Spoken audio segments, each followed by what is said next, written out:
In the year 1273, a Dominican friar named Thomas Aquinas abruptly stopped writing. He had been working on his masterpiece, the Summa Theologica, for 8 years. When asked why he ceased his work, he reportedly said that everything he had written seemed like straw compared to what had been revealed to him. 3 months later, he was dead. But what this man accomplished in his 49 years would shape the intellectual foundation of Western civilization for the next 7.5 centuries. Thomas Aquinas did not simply write theology. He constructed an entire system of thought that attempted to explain everything. The nature of existence, the structure of reality, how we know anything, why things change, what makes actions right or wrong, and how society should be organized. He synthesized the newly rediscovered philosophy of Aristotle with Christian theology, creating a framework so comprehensive and rigorous that it became the official philosophical foundation of the Catholic Church and influenced philosophy, law, politics, and ethics far beyond religious boundaries. To understand Aquinas is to understand the hinge between the ancient world and modernity. Before him stood Plato and Aristotle, Augustine and the early Church Fathers. After him came the Renaissance, the scientific revolution, the Enlightenment, and eventually the modern world. Aquinas took the tools of Greek rationalism and applied them to medieval Christianity, but what emerged was neither purely Greek nor purely Christian. It was something new, a systematic philosophy built on the conviction that faith and reason are not enemies but partners in the pursuit of truth. This is not a story about theology alone. It is about fundamental questions that remain urgent today. Can reason alone discover moral truth, or do we need divine revelation? Is there an objective purpose built into nature, or do we create our own meaning? Can we prove that God exists through logical argument? What is the relationship between universal principles and individual cases? How do we balance competing goods when making ethical decisions? What is the nature of law, and when must we disobey it? Aquinas answered these questions with a clarity and depth that continues to provoke fierce debate. His ideas have been praised as the summit of human reasoning and attacked as the epitome of medieval dogmatism. They have been revived, revised, and reinterpreted in every century since his death. Modern philosophers still grapple with his arguments about existence and essence, causation and contingency, intention and consequence. Legal theorists still invoke his natural law framework. Ethicists still debate his virtue theory. But Aquinas is not easy. His thought is demanding, technical, and built on concepts that seem alien to modern minds. He wrote in a world where everyone assumed that reality had intrinsic purposes, where philosophy and theology were not separate disciplines, where the aim of knowledge was wisdom rather than power. To understand him requires patience and effort. It requires setting aside contemporary assumptions and entering a different intellectual universe. But the reward is immense. A comprehensive worldview that offers profound answers to the deepest questions of human existence. Part 1. The Revolutionary Synthesis. Thomas was born around 1225 in the Kingdom of Sicily at the castle of Roccasecca, near the town of Aquino. His family was noble, connected to both the Holy Roman Emperor and the King of France. By the standards of his world, he was destined for a respectable career in the church hierarchy. His family sent him at age 5 to the Benedictine monastery of Monte Cassino, expecting him eventually to become its abbot, a position of considerable wealth and power. But Thomas had different plans. The 13th century was a period of explosive intellectual ferment. The university system was just beginning to emerge in Paris, Bologna, and Oxford. For centuries, most of Western philosophy had been lost.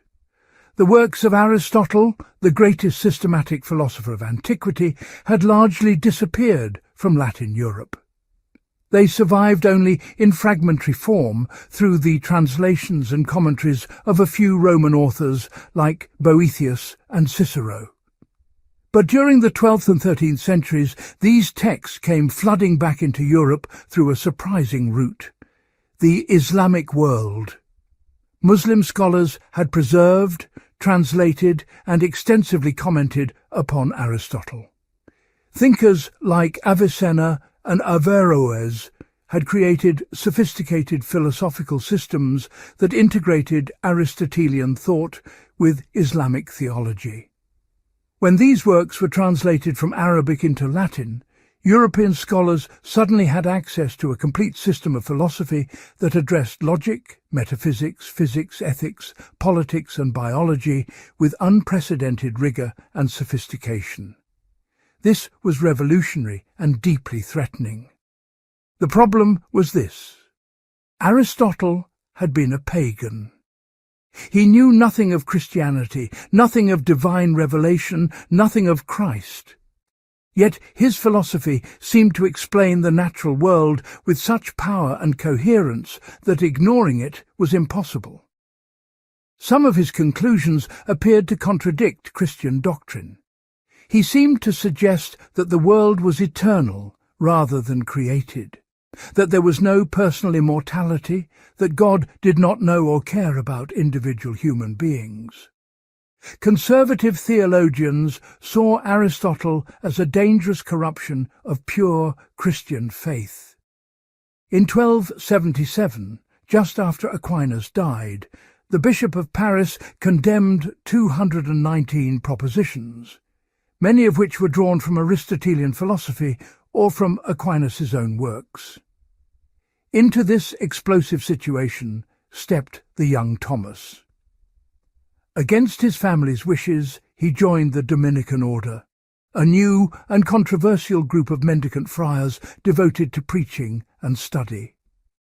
His family was so outraged that his brothers kidnapped him and held him prisoner for over a year, trying to dissuade him. According to one story, they even sent a prostitute to his room to tempt him away from his vow of celibacy. Thomas reportedly grabbed a burning piece of wood from the fire and chased her away, then traced a cross on the wall and fell asleep, praying beneath it. His determination was absolute.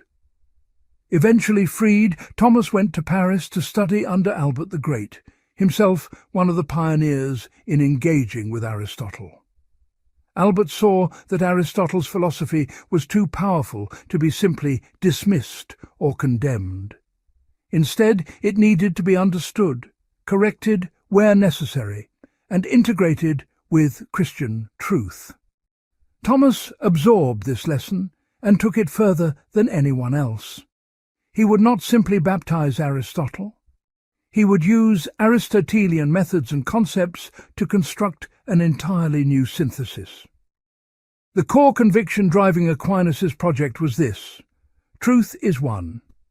If something is genuinely discovered through reason, and if something is genuinely revealed by God, they cannot ultimately contradict each other, because both come from the same source: the divine mind that created both human reason and divine revelation.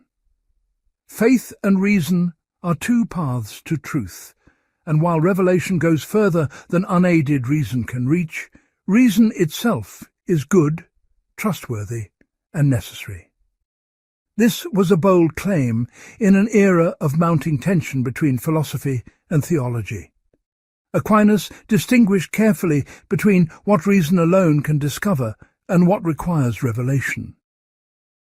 He argued that some truth about God can be known through philosophical argument, that God exists, that God is one, that God is eternal and unchanging, that God is the cause of everything else. These truths are accessible to any rational person, Christian or not, who thinks carefully about the evidence of the natural world. But other truths are inaccessible to reason alone. That God is a Trinity, that God became incarnate in Christ, that human beings will be resurrected. These must be revealed because they depend on God's free decision to act in history. This distinction was crucial. It meant that philosophy had its own legitimate domain. Natural reason could investigate the structure of reality, the principles of ethics, the nature of the human soul, without needing to appeal to scripture or church authority at every step. Aquinas was not a fideist who believed that faith alone mattered. He was a rationalist who believed that reason could genuinely discover truth about the most fundamental questions of existence.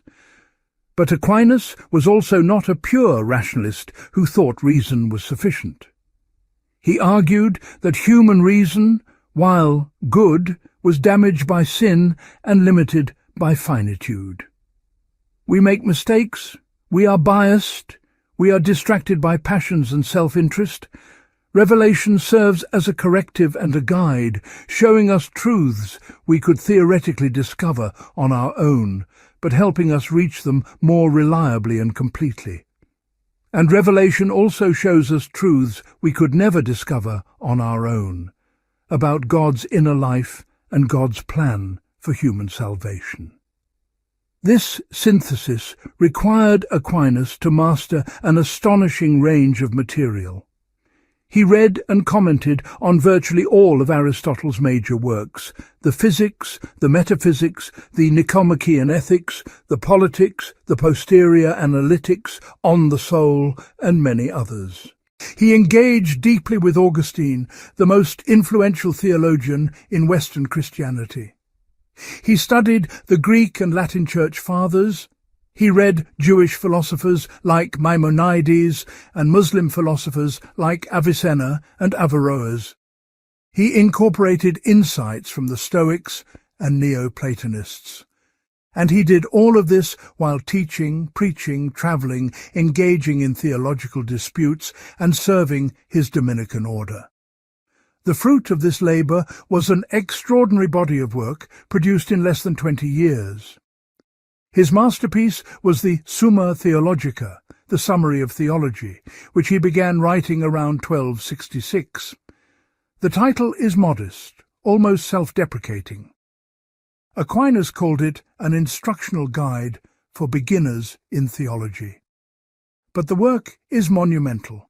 Over 2.5 million words in Latin, divided into 3 main parts, with hundreds of questions and thousands of articles. It is systematic, comprehensive, and relentlessly logical. The structure of the Summa reflects Aquinas' grand vision. Part 1 deals with God, God's existence, God's nature, how God knows and wills, how God creates, the nature of angels and human beings. Part 2 deals with ethics, the ultimate purpose of human life, the structure of moral action, virtue and vice, law and grace, the specific virtues and their corresponding vices. Part 3 deals with Christ, the incarnation, the life of Christ, the sacraments through which grace flows to believers. The work was never finished. Aquinas stopped writing in December 1273, leaving the final sections incomplete. A supplement compiled from his earlier writings filled some gaps, but the Summa remains a fragment, however magnificent. What made Aquinas revolutionary was not simply that he used Aristotle. Others had done that. What made him revolutionary was the rigor and systematicity with which he constructed his synthesis. He did not simply accept Aristotle's conclusions. He used Aristotle's methods: careful definition of terms, logical argumentation, attention to distinctions, analysis of objections, commitment to following the argument wherever it led. And he corrected Aristotle at key points, arguing that the world was created and is not eternal, that God knows individual things, and not just universal forms, that human souls are immortal. The method Aquinas used is called scholasticism, and it follows a precise format. Each question in the Summa begins with a series of objections, arguments against the position Aquinas will ultimately defend. Then comes a brief statement from authority, usually scripture or a church father, that points toward the correct answer. Then Aquinas gives his own response, often lengthy and intricate, that answers the question. Finally, he responds individually to each of the initial objections, showing why they fail or how they can be reconciled with his position. This method forces the thinker to confront the strongest arguments against his own view before defending it. It cultivates intellectual humility and rigor. But scholasticism, in the hands of Aquinas, was more than a method. It was a vision of knowledge itself. Aquinas believed that reality is intelligible. The world is not chaos or illusion. It has a rational structure that the human mind can grasp. This was not obvious in his time. Some theologians emphasized God's absolute freedom and power to the point where creation seemed arbitrary, governed by divine will rather than divine reason. Aquinas rejected this. He argued that God creates according to reason, that there are eternal laws and principles in the divine mind, and that these principles are reflected in the structure of creation. This made science possible. It meant that investigating nature was investigating God's handiwork, discovering the rational order that God had built into things. This conviction explains why Aquinas could be both a rigorous philosopher and a devout Christian. For him there was no conflict. To use reason well was to honor God who gave reason. To investigate nature carefully was to read the book of creation that God had written. Philosophy was not the enemy of theology, but its handmaiden, providing tools for understanding and defending revealed truth. And theology was not the enemy of philosophy, but its completion, showing reasoned truths that it could not reach on its own. Yet Aquinas was not naive about reason's power. He knew that most people do not think philosophically. He knew that philosophical argument is difficult, time-consuming, and subject to error. He knew that even brilliant thinkers disagree. This is why revelation is not merely helpful, but necessary. Without it, humanity would be lost in confusion about the most important matters. Most people would never discover moral truth, or would discover it too late, or would mix it with error. Divine revelation, given through Scripture and preserved by the Church, provides reliable guidance that all can access, not just philosophical experts. This dual commitment to reason and revelation positioned Aquinas perfectly for his historical moment. He stood between two extremes. On one side were the radical Aristotelians, followers of Averroes, who seemed to subordinate faith to philosophy, arguing that philosophy discovered truths that contradicted revelation but were true nonetheless. On the other side were the conservative theologians who wanted to reject Aristotle entirely, preserving faith by isolating it from philosophy. Aquinas rejected both extremes. Against the radical Aristotelians, he insisted that genuine truth could not contradict revelation. Against the conservatives, he insisted that reason was trustworthy and that Aristotle's insights could be integrated with Christian doctrine. This made him suspect to both sides. The condemnation of 1277, issued just 3 years after his death, targeted propositions that could be read as Thomistic. The Franciscan order, which had its own theological tradition rooted in Augustine and Bonaventure, viewed Aquinas with suspicion. but his Dominican order championed his work, and gradually his influence spread. By the 14th century, he was becoming the standard theological reference. By the 16th century, the Council of Trent placed his Summa on the altar next to Scripture during its deliberations. And in 1879, Pope Leo XIII declared Thomism the official philosophy of the Catholic Church, sparking a massive revival of his thought that lasted well into the 20th century. But Aquinas' influence extended far beyond Catholic theology.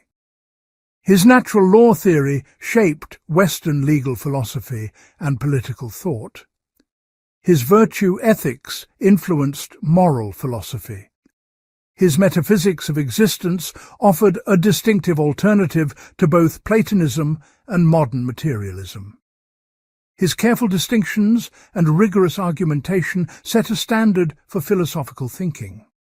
Even those who rejected his conclusions often adopted his methods. He showed that complex questions could be analyzed with precision, that objections deserved serious engagement, that intellectual honesty required following the argument wherever it led. To understand Aquinas is to see philosophy and theology not as separate domains, but as united in a common search for truth. It is to see reason and faith not as opponents, but as allies. It is to see the natural world not as mere matter in motion, but as charged with purpose and meaning. And it is to see human beings not as isolated individuals or social constructs, but as rational animals with a nature and a telos, a purpose built into what we are. The chapters that follow will explore the key pillars of this extraordinary system: his metaphysics of being, his arguments for God's existence, his natural law ethics, his virtue theory, his political philosophy, his understanding of human nature and the soul. We will see where his arguments succeed and where they fail. We will encounter his most brilliant insights and his most questionable assumptions. And we will discover why, 7.5 centuries later, philosophers are still arguing about whether Thomas Aquinas got it right. Part 2. The Metaphysics of Being. At the heart of Aquinas' entire philosophical system lies a single revolutionary insight about existence itself. This insight is so fundamental, so different from how most people think, that grasping it requires a complete reorientation of thought. Yet once grasped, it illuminates everything else in his philosophy: his arguments for God, his ethics, his understanding of human nature, his political theory. Everything flows from this metaphysical foundation. The insight is this: in everything that exists except God, there is a real distinction between what a thing is and that a thing is, between essence and existence, between the nature of something and the fact that it exists at all. This sounds abstract, perhaps even trivial, but it is neither. On. It is the key that unlocks Aquinas' entire worldview. Let us start with something concrete. Consider a horse. What makes a horse a horse? Its essence, its nature, its whatness. A horse has 4 legs, a mane, hooves, the ability to run, a particular digestive system, instincts for grazing and herd behavior. All of these characteristics together constitute what it is to be a horse, the essence of horseness. Now ask a different question. Why does this particular horse exist at all? Why is there something rather than nothing when it comes to this horse? For most philosophers before Aquinas, this second question seemed trivial or confused. Of course, things exist. What else is there to say about it? Existence was treated as just another property, like being brown or being fast. But Aquinas saw something deeper. He recognized that existence is not just another characteristic added to a list of properties. Existence is what makes all those properties actual rather than merely possible. It is the fundamental actuality that allows anything to be real at all. To understand this, Aquinas drew on concepts from Aristotle, but transformed them radically. Aristotle had distinguished between potentiality and actuality. A seed is potentially a tree, but an actual seed. A piece of marble is potentially a statue, but actually just marble. Potentiality is the capacity to become something. Actuality is being that something. This distinction explained change. Things change by actualizing potentials they already possess. Aquinas took this framework and applied it in a new way. He argued that in every created being, essence stands to existence as potency stands to act. The essence of a horse is like a potentiality waiting to be actualized by existence. Without existence, essence is nothing at all, not even potential. It is less than a possibility. Existence is the act that makes essence real, that brings it from absolute nothing into being. This is subtle. We are not saying that essences exist in some Platonic realm, waiting to be instantiated. We are not saying that essence and existence are two separate things that get glued together. Rather, they are two metaphysical principles within every created being.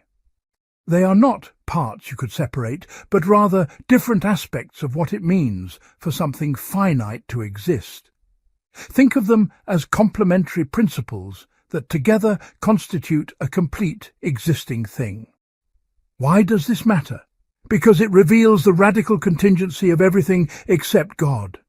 Consider again our horse. Its essence does not include existence. We can understand perfectly well what a horse is without knowing whether any horses actually exist. We can define horseness, analyze its properties, understand its nature, all without making any claim about whether horses are real. The essence is indifferent to existence. This means the horse depends utterly on something outside itself to exist at all. Its existence is not necessary, not self-explanatory, not grounded in its own nature. And thus, this is true of everything finite. Your existence, my existence, the existence of stars and atoms and mountains and ideas, none of these things exist by virtue of what they are. Their essence does not necessitate their existence. Each could fail to exist without any contradiction. A universe without horses is perfectly coherent. A universe without you or me is perfectly coherent. Our existence is therefore derivative, caused, dependent on something that can grant existence. But notice what this implies. If existence is really distinct from essence in created things, if existence is a received act rather than something possessed inherently, then there must be something that gives existence. Something must cause the existence of things whose essence does not include existence. And that something cannot itself be a composite of essence and existence, because then it too would need a cause. There must be at least one being in which essence and existence are identical, a being that exists by virtue of what it is, a being whose very nature is to exist. This is how Aquinas arrives at God, not yet through the famous 5 ways, but through pure metaphysical analysis. If the essence and existence distinction is real, if it characterizes everything finite, then there must be something infinite in which essence and existence are one. This being would not receive existence from another. It would not depend on anything for its reality.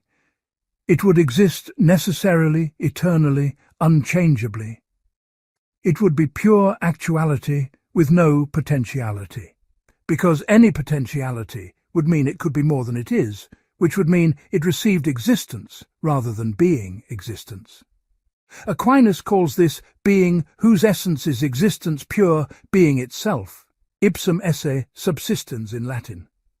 Not a being among beings, but being as such. Not one more thing that exists, but the source and ground of all existence. This is God in Aquinas' metaphysics.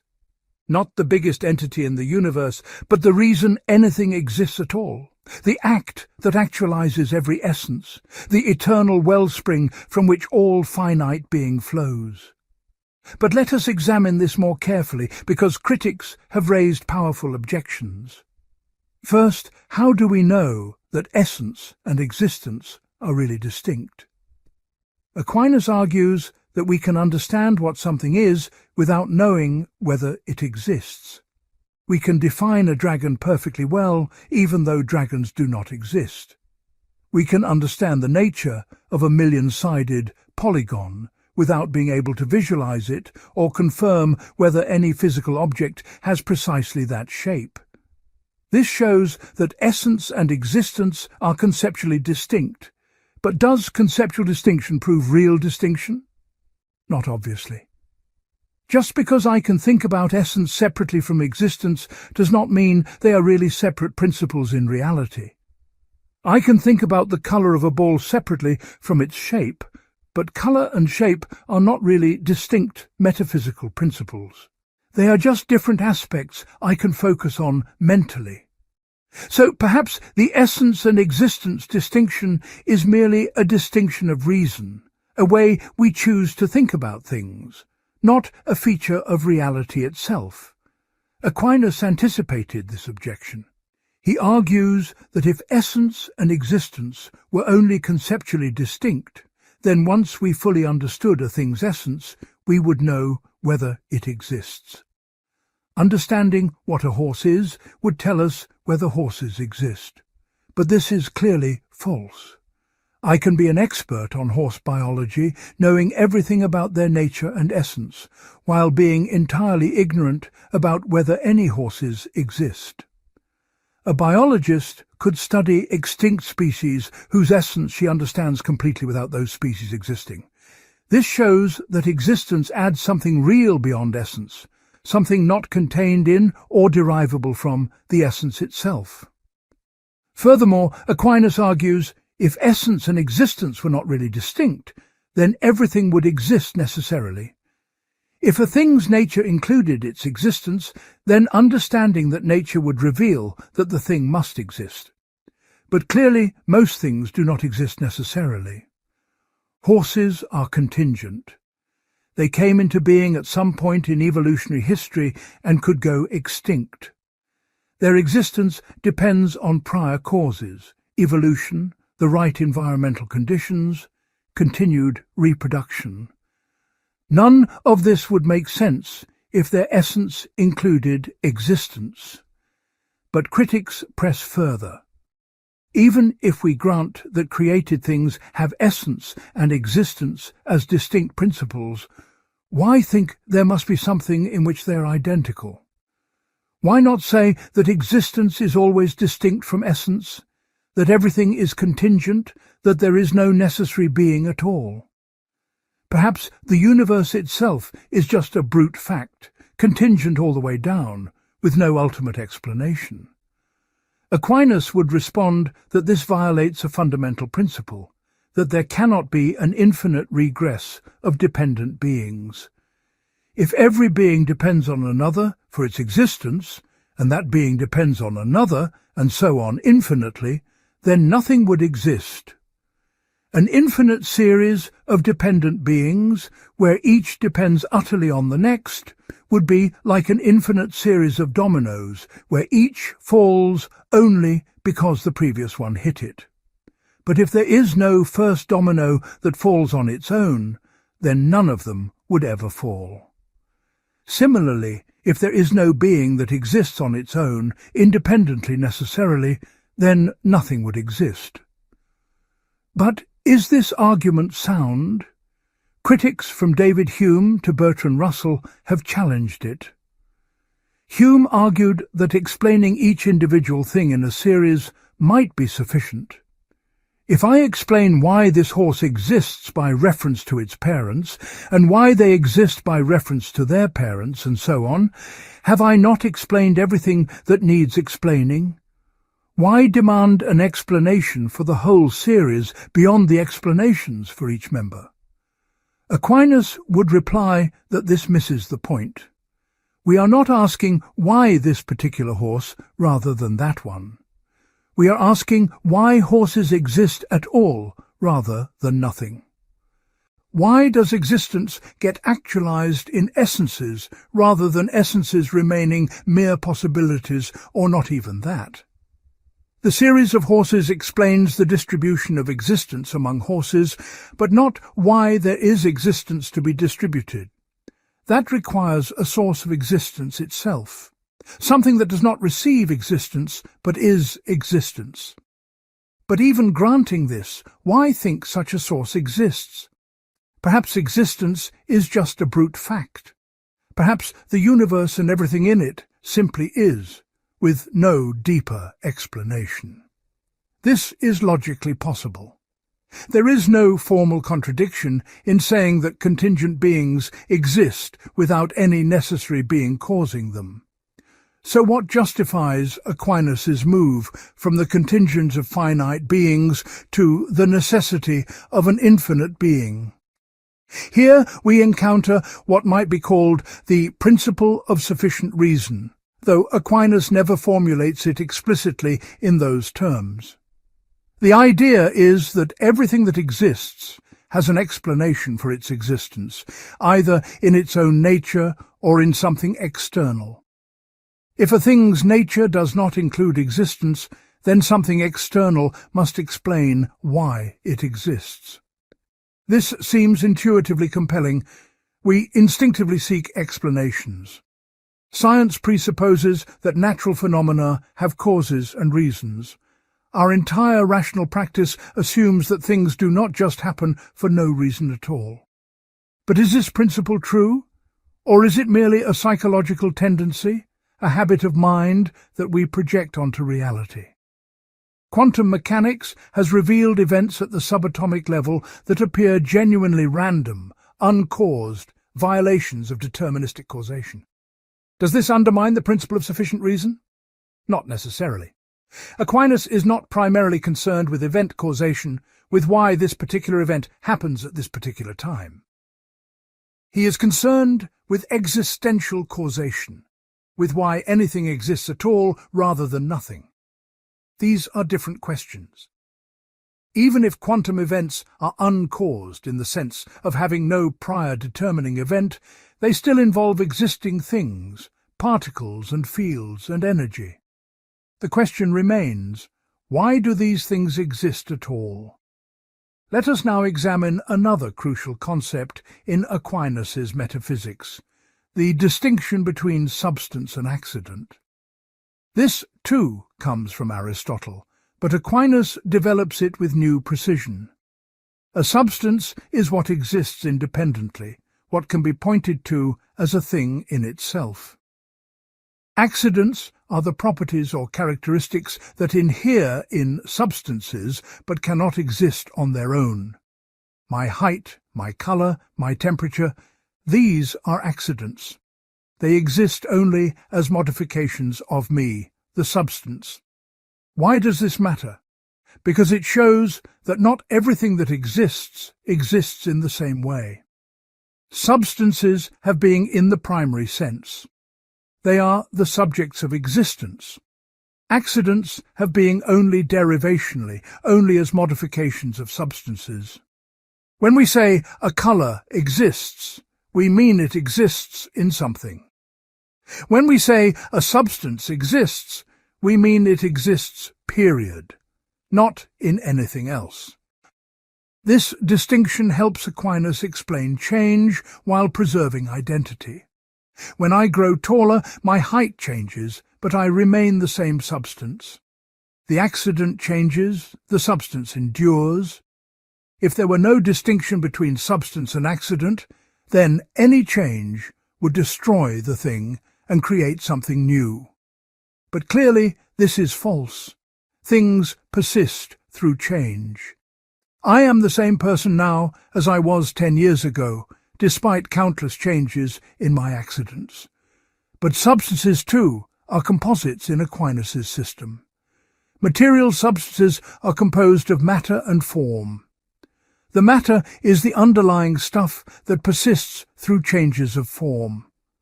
The form is the organizing principle that makes the matter into a definite kind of thing. A lump of bronze is matter. When a sculptor shapes it into a statue, the form of the statue is imposed on the bronze matter. The bronze persists, the form changes. For living things, the form is called the soul. The soul is not some ghostly substance inhabiting a body. It is the formal principle that organizes matter into a living thing, that makes a collection of chemicals into an organism with unified functions and activities. A human soul is the form that makes a human body human.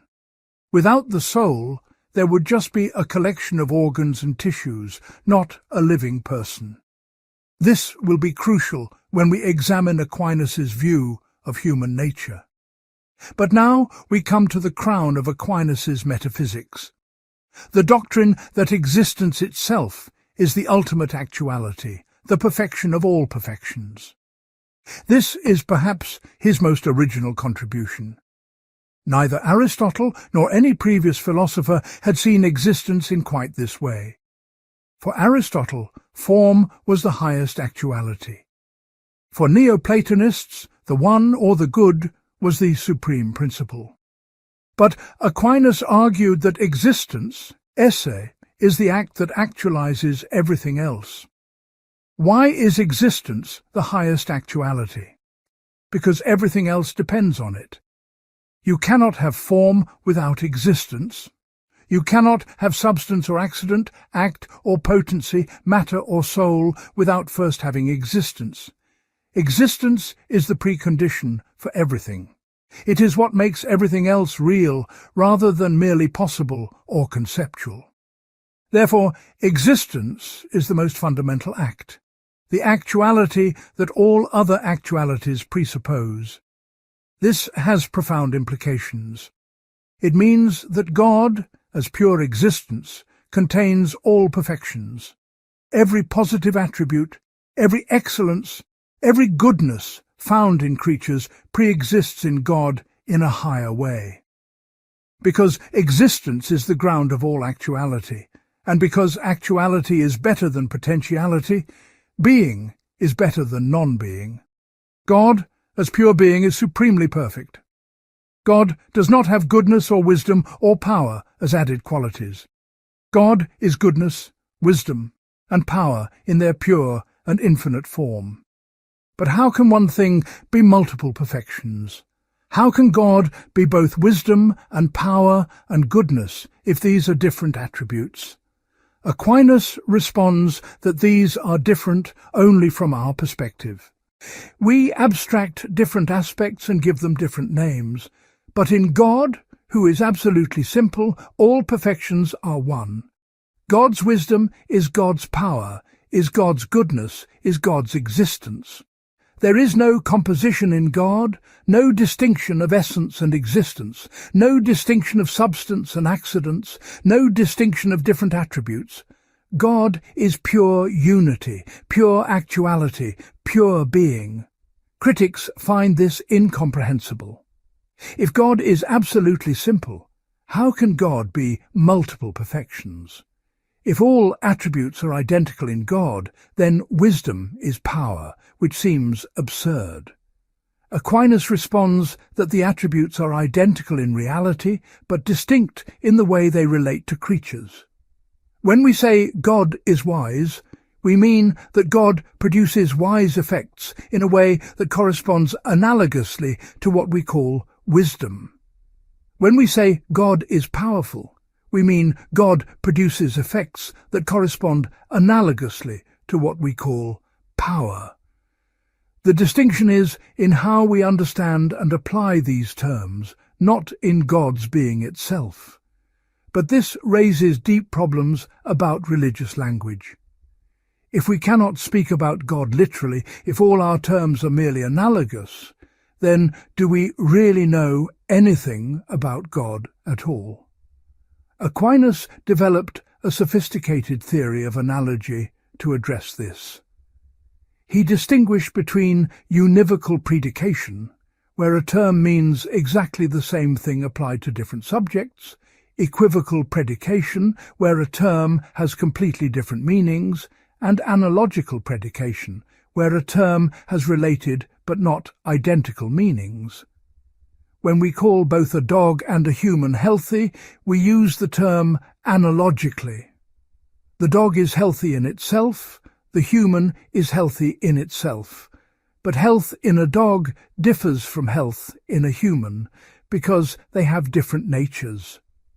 Similarly, when we call both a creature and God good, we use the term analogically. The creature is good by participating in goodness, by having a limited measure of goodness as a received quality. God is good by being goodness itself, by being the unlimited source from which all creaturely goodness flows. This allows Aquinas to say something positive about God without claiming we fully comprehend the divine nature. We know that God is good, but we do not know what goodness is like in its infinite and pure form. We know by analogy, by recognizing that the goodness we see in creatures must pre-exist in their cause in a more perfect way. This preserves both divine transcendence and human knowledge, both the unknowability of God and the possibility of genuine theological discourse. Yet the problems multiply. If existence is the supreme perfection, and if God is pure existence, then why is there anything else? Why would pure being create imperfect beings? Why would infinite actuality give rise to finite actualities mixed with potentiality? Aquinas answers that creation is an act of divine love. God does not create out of need, because God lacks nothing. God creates out of abundant generosity, freely choosing to share existence with other beings. Creation does not add to God's perfection, but it manifests God's perfection by producing a multiplicity of beings that reflect different aspects of the divine goodness. But this raises the problem of evil. If God is pure existence and pure goodness, and if God creates everything, where does evil come from? Aquinas cannot say God creates evil because that would make God the cause of evil. Instead, he argues that evil is not a positive reality at all. Evil is privation, the absence of a good that should be present. Blindness is evil not because it is something, but because it is the lack of sight in a being whose nature requires sight. Sin is evil not as a positive act, but as an act that lacks proper order, that fails to conform to reason and divine law.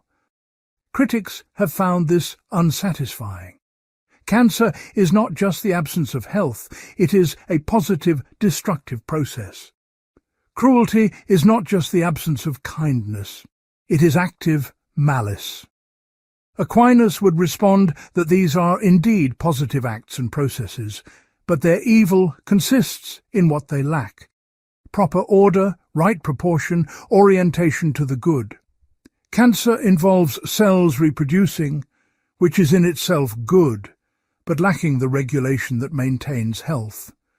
Cruelty involves the use of power, which is in itself good, but lacking the direction toward genuine good that would make it virtue. Whether this succeeds is debatable. It preserves God's goodness by denying that God creates evil as a positive reality. But it seems to minimize the reality of suffering. It can sound like philosophical wordplay when confronted with real horrors. Yet Aquinas is not denying that evil is real in its effects. he is explaining its metaphysical status. Evil is really destructive, really painful, really horrible. But it is not a substance or a thing in itself. It exists only as the corruption or absence of good in things that are themselves good. The metaphysics of being also grounds Aquinas' understanding of truth. Truth, for Aquinas, is the conformity of mind to reality.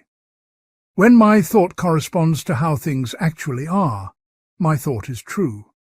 When I think that horses exist, and horses do exist, my thought conforms to reality and is therefore true. This seems straightforward, but it has profound implications. First, it means truth depends on being. Unless things exist and have definite natures, there is nothing for thought to conform to. Truth presupposes a stable, intelligible reality. Second, it means that things are true before we think about them. The truth that horses exist does not depend on anyone thinking it. Things have truth in themselves by virtue of conforming to the idea of them in the divine mind.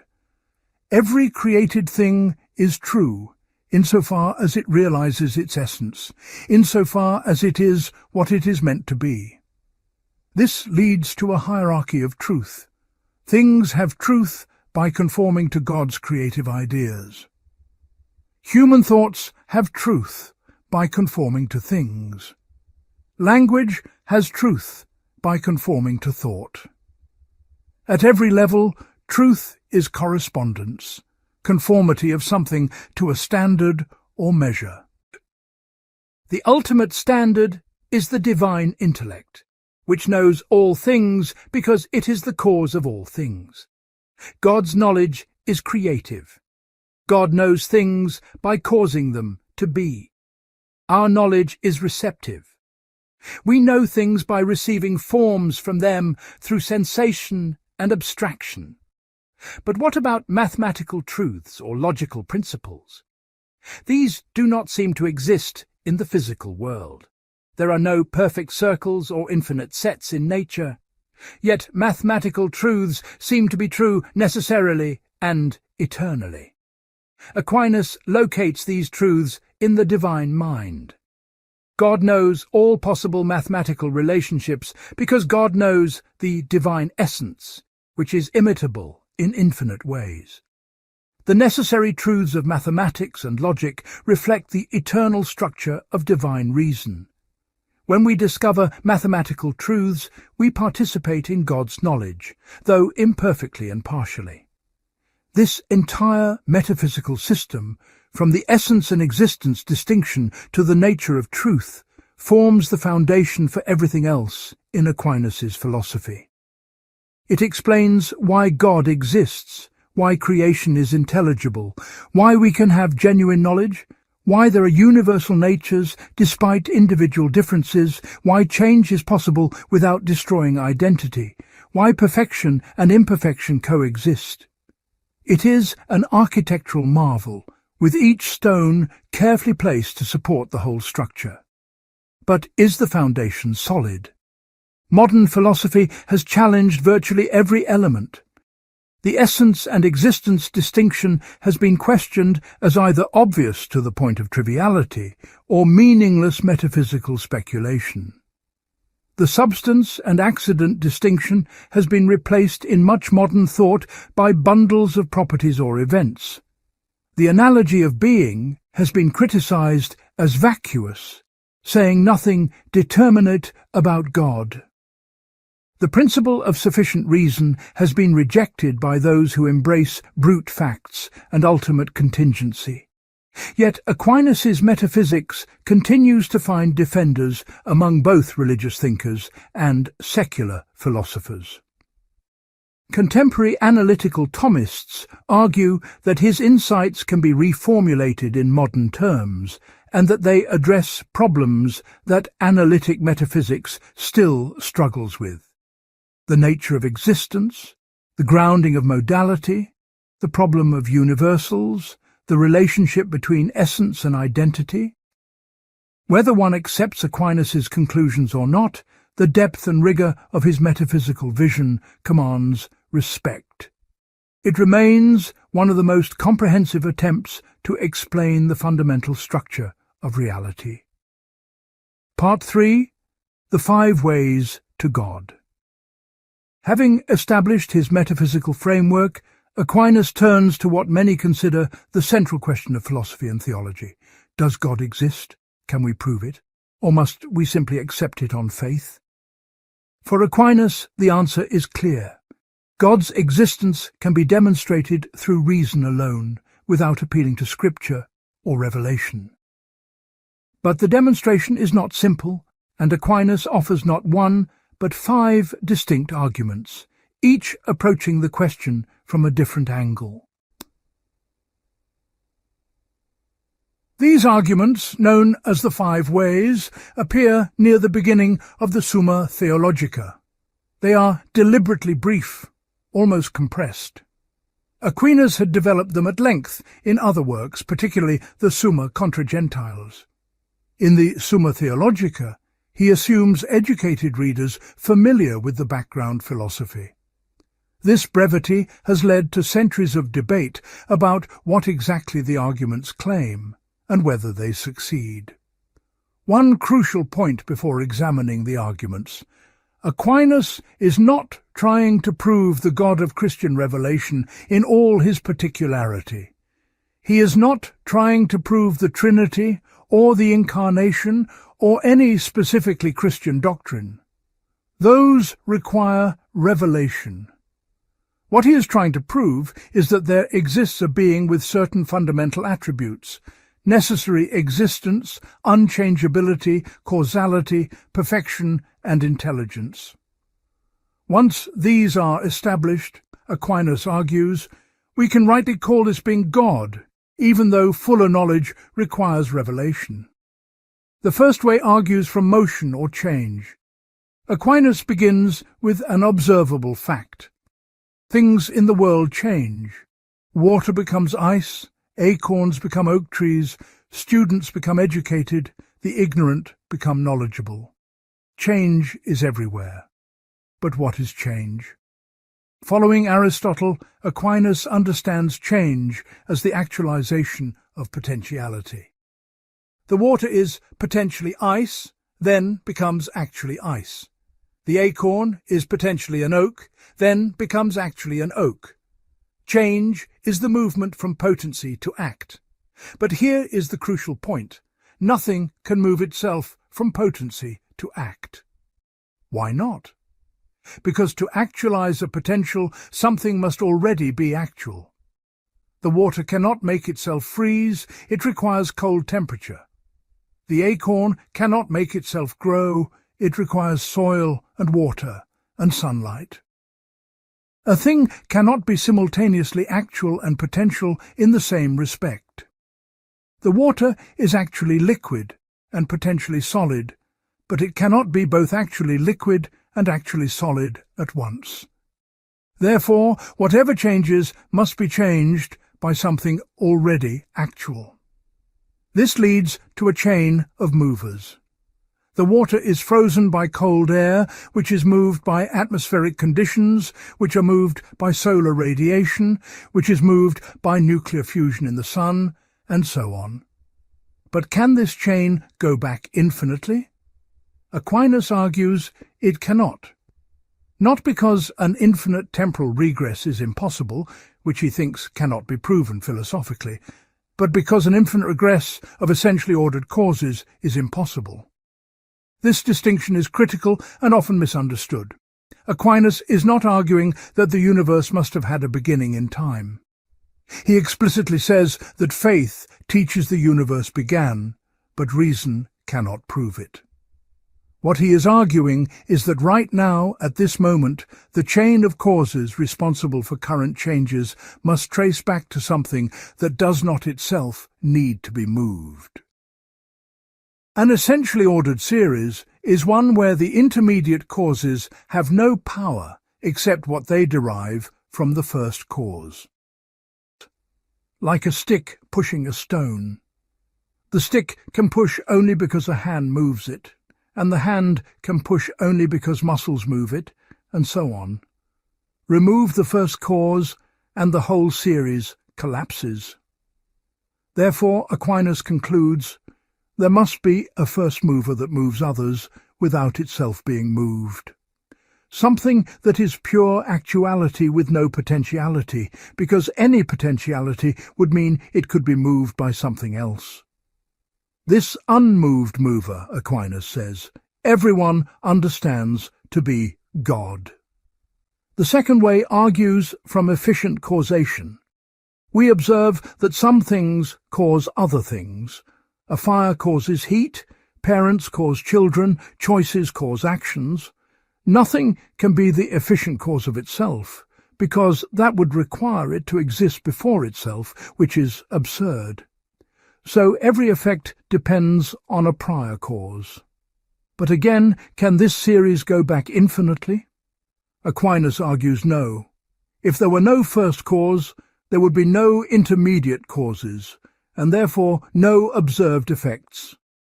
Take away the first cause, and the whole causal chain ceases to exist. It is like a row of dominoes. If there is no first domino to fall, none of them fall. If there is no first cause to initiate the causal series, nothing in the series would exist. Therefore, there must be an uncaused first cause that causes everything else. This we call God. The third way argues from contingency and necessity. We observe that things come into existence and go out of existence. Living things are born and die, mountains erode, stars form and explode. These things are contingent. They exist, but might not have existed. Their existence is not necessary. Now, if everything were contingent, then at some time nothing would have existed. Why? Because anything that is contingent must at some point not exist, given infinite time. But if at some point nothing existed, then nothing could come into existence afterward, because nothing comes from nothing. Yet things do exist. Therefore, not everything can be contingent. There must be at least one necessary being, something whose existence is not contingent on anything else. But could this necessary being be necessary through something else? Could there be a chain of necessary beings, each depending on another? Aquinas argues that this leads to an infinite regress, which is impossible for reasons already given. Therefore, there must be a being that is necessary in itself, not through another.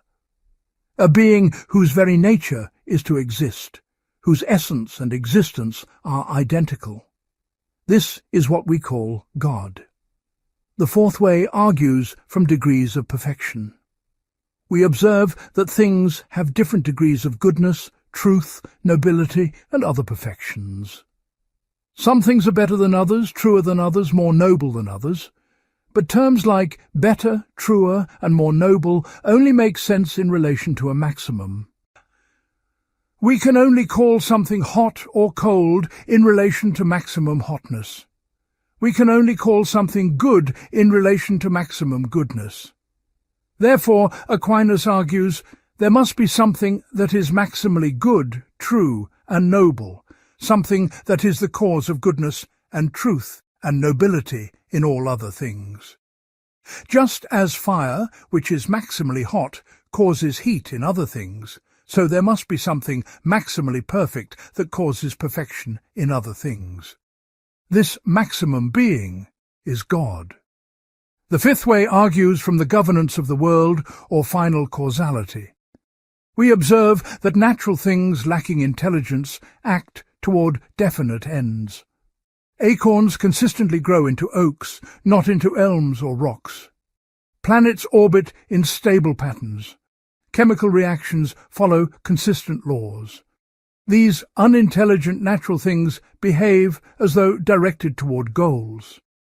But how can something without intelligence act for an end? Aquinas argues that unintelligent things can act for ends only if directed by intelligence. An arrow flies toward a target not by its own intelligence, but because an archer aims it. Similarly, natural things must be directed toward their ends by some intelligent being. This intelligent governor of nature is what we call God. These 5 arguments are the most famous, most analyzed, most debated proofs for God's existence in Western philosophy. For centuries they were widely accepted. But beginning with David Hume and Immanuel Kant in the 18th century, they came under devastating attack. Modern philosophy has been largely hostile to them, yet they refuse to die. Contemporary philosophers continue to defend, modify, and debate them. What are the main objections? First, why can there not be an infinite regress? This is perhaps the most fundamental challenge. Aquinas insists that an infinite series of dependent causes is impossible. But why? Mathematicians work with infinite series all the time. In calculus, infinite series converge to finite sums. Why cannot reality contain infinite causal chains? Defenders of Aquinas respond by emphasizing the distinction between accidentally ordered and essentially ordered series. An accidentally ordered series is one where each member can exist and operate independently of the others. Your father caused you, your grandfather caused your father, and so on. But once you exist, you no longer depend on your father continuing to exist. The causal chain could extend infinitely into the past without logical contradiction. But an essentially ordered series is different. Each member depends simultaneously on all prior members. Like a train, each car moves only because pulled by the car in front, which moves only because pulled by the car in front of it, and so on. But if every car is merely being pulled, with none providing original power, the train cannot move. There must be an engine providing power independently. Similarly, if every cause in an essentially ordered series derives its causal power from a prior cause, and that pattern continues infinitely, then nothing would have causal power, and nothing would be caused. But critics respond, why assume that all causal series are essentially ordered? Perhaps most are accidentally ordered. Perhaps the universe is just an infinite series of causes stretching back eternally with no first cause.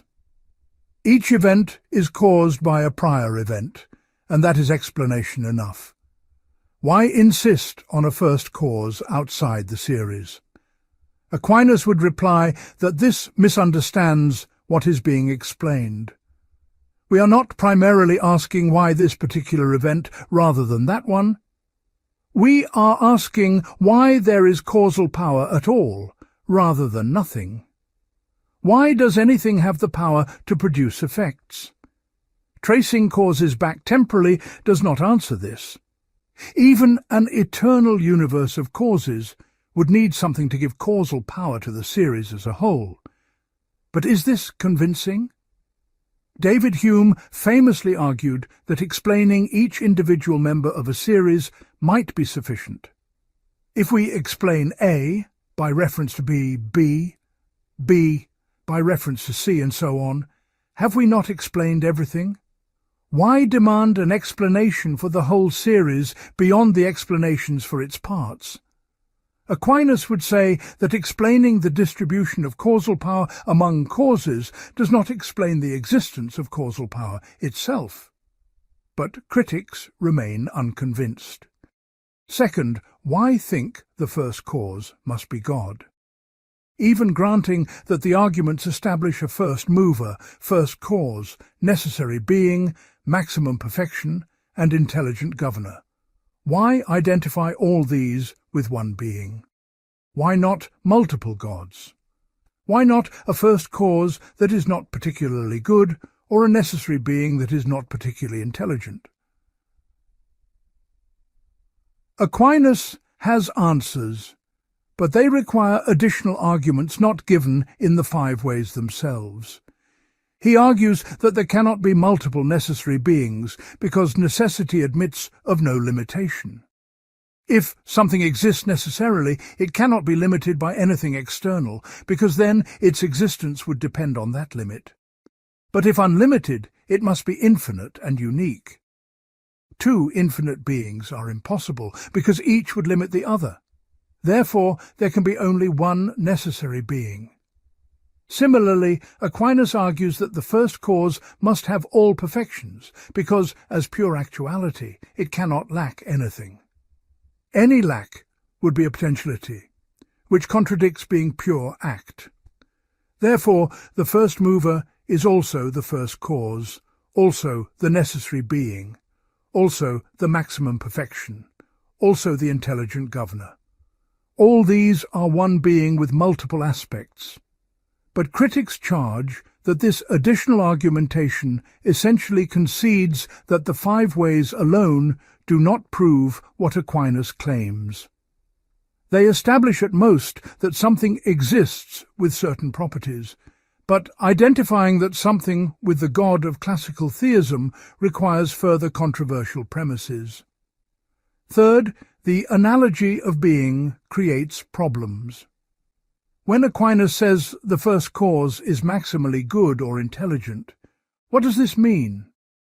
If terms like good and intelligent are analogical, applying to God in a radically different way than to creatures, then what have we actually proven?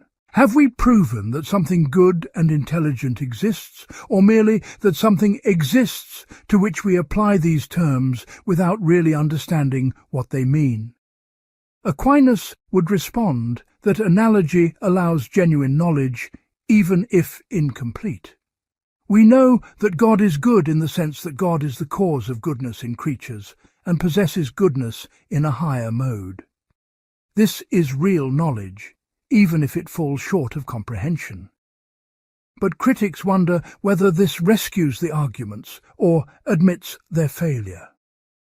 If we cannot understand what we mean by calling God good or intelligent, have we really proven anything substantive? Fourth, Kant's critique strikes at the heart of all such arguments. Kant argued that existence is not a real predicate. It does not add to the concept of a thing. When I say that God exists, I am not adding a property to the concept of God. I am asserting that the concept is instantiated in reality. But this means you cannot prove existence from concepts alone. You cannot demonstrate that something must exist just by analyzing ideas. Existence must be established through experience, not pure reason. This critique applies most directly to the ontological argument, which Aquinas himself rejected. But it also threatens the five ways. Are they truly starting from experience, or are they smuggling in conceptual necessities? When Aquinas argues that there must be a necessary being, is he arguing from empirical observation or from conceptual analysis? If the latter, then Kant's critique applies. Defenders respond that Aquinas is indeed arguing from experience. He starts with observed facts: change, causation, contingency, degrees of perfection, order. From these empirical starting points, he reasons to their necessary conditions. This is not deriving existence from concepts, but inferring causes from effects. The arguments are a posteriori, based on observation, not a priori, based on concepts alone. But whether this sufficiently answers Kant is debated. Fifth, the arguments assume certain metaphysical principles that many moderns reject. The principle of sufficient reason, the rejection of actual infinites, the priority of actuality over potentiality, the reality of teleology in nature. Each of these is controversial. Modern science seems to reveal uncaused events at the quantum level. Modern mathematics embraces actual infinites. Modern philosophy often rejects teleology as anthropomorphic projection. If these principles fail, do the arguments collapse? Not necessarily, defenders argue. The quantum uncertainty principle may show that subatomic events are not deterministically caused by prior events, but it does not show they are uncaused in the sense relevant to Aquinas. The question is not whether every event has a prior temporal cause, but whether existing things require a concurrent cause for their existence. Similarly, mathematical infinites may be coherent conceptually without showing that infinite regresses of real causal chains are possible. And while final causality may not apply in the mechanical sense to particles, it clearly applies to living organisms, and perhaps to the cosmos as a whole. Sixth, does modern cosmology undermine the arguments? If the universe had a beginning at the Big Bang, does this support or undermine Aquinas? On one hand, it might seem to support him.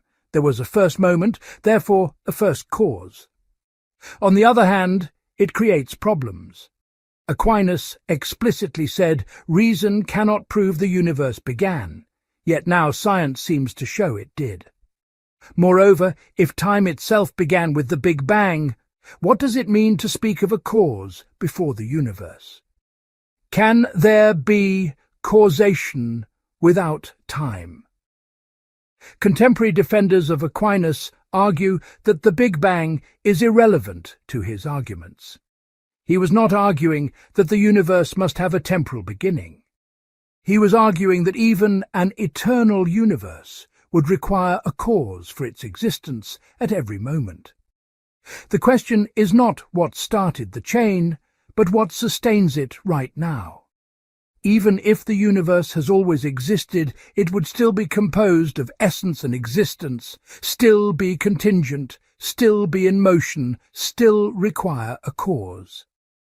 But what about quantum fluctuations? Some physicists suggest that universes can spontaneously arise from quantum vacuum states. Does this provide a naturalistic explanation that eliminates the need for God?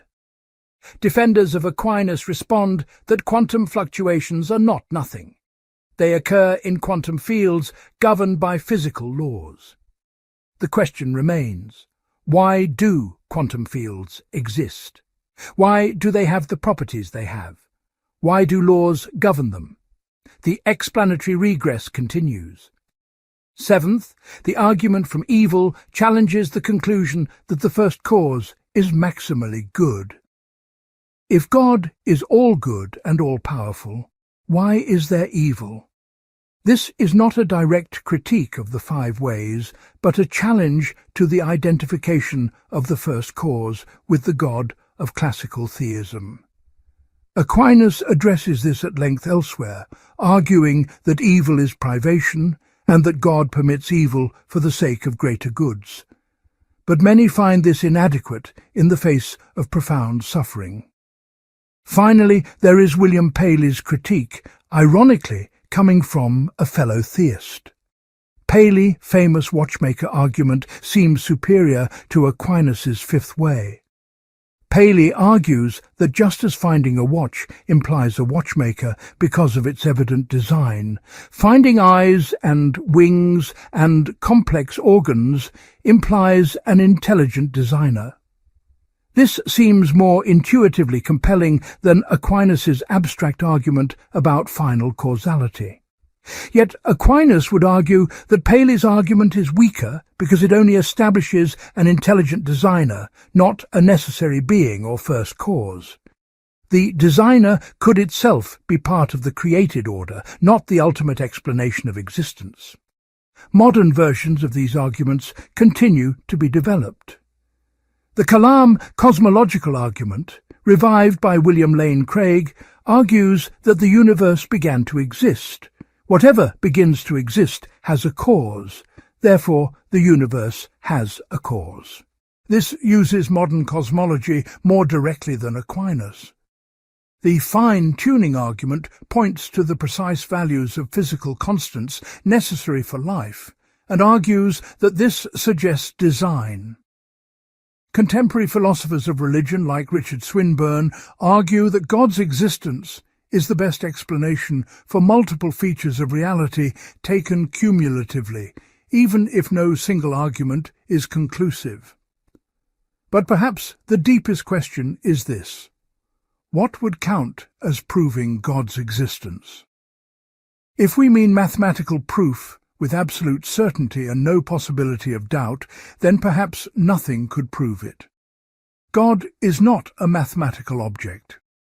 If we mean scientific proof with empirical testability and quantifiable predictions, then God cannot be proven because God is not a hypothesis within the natural order.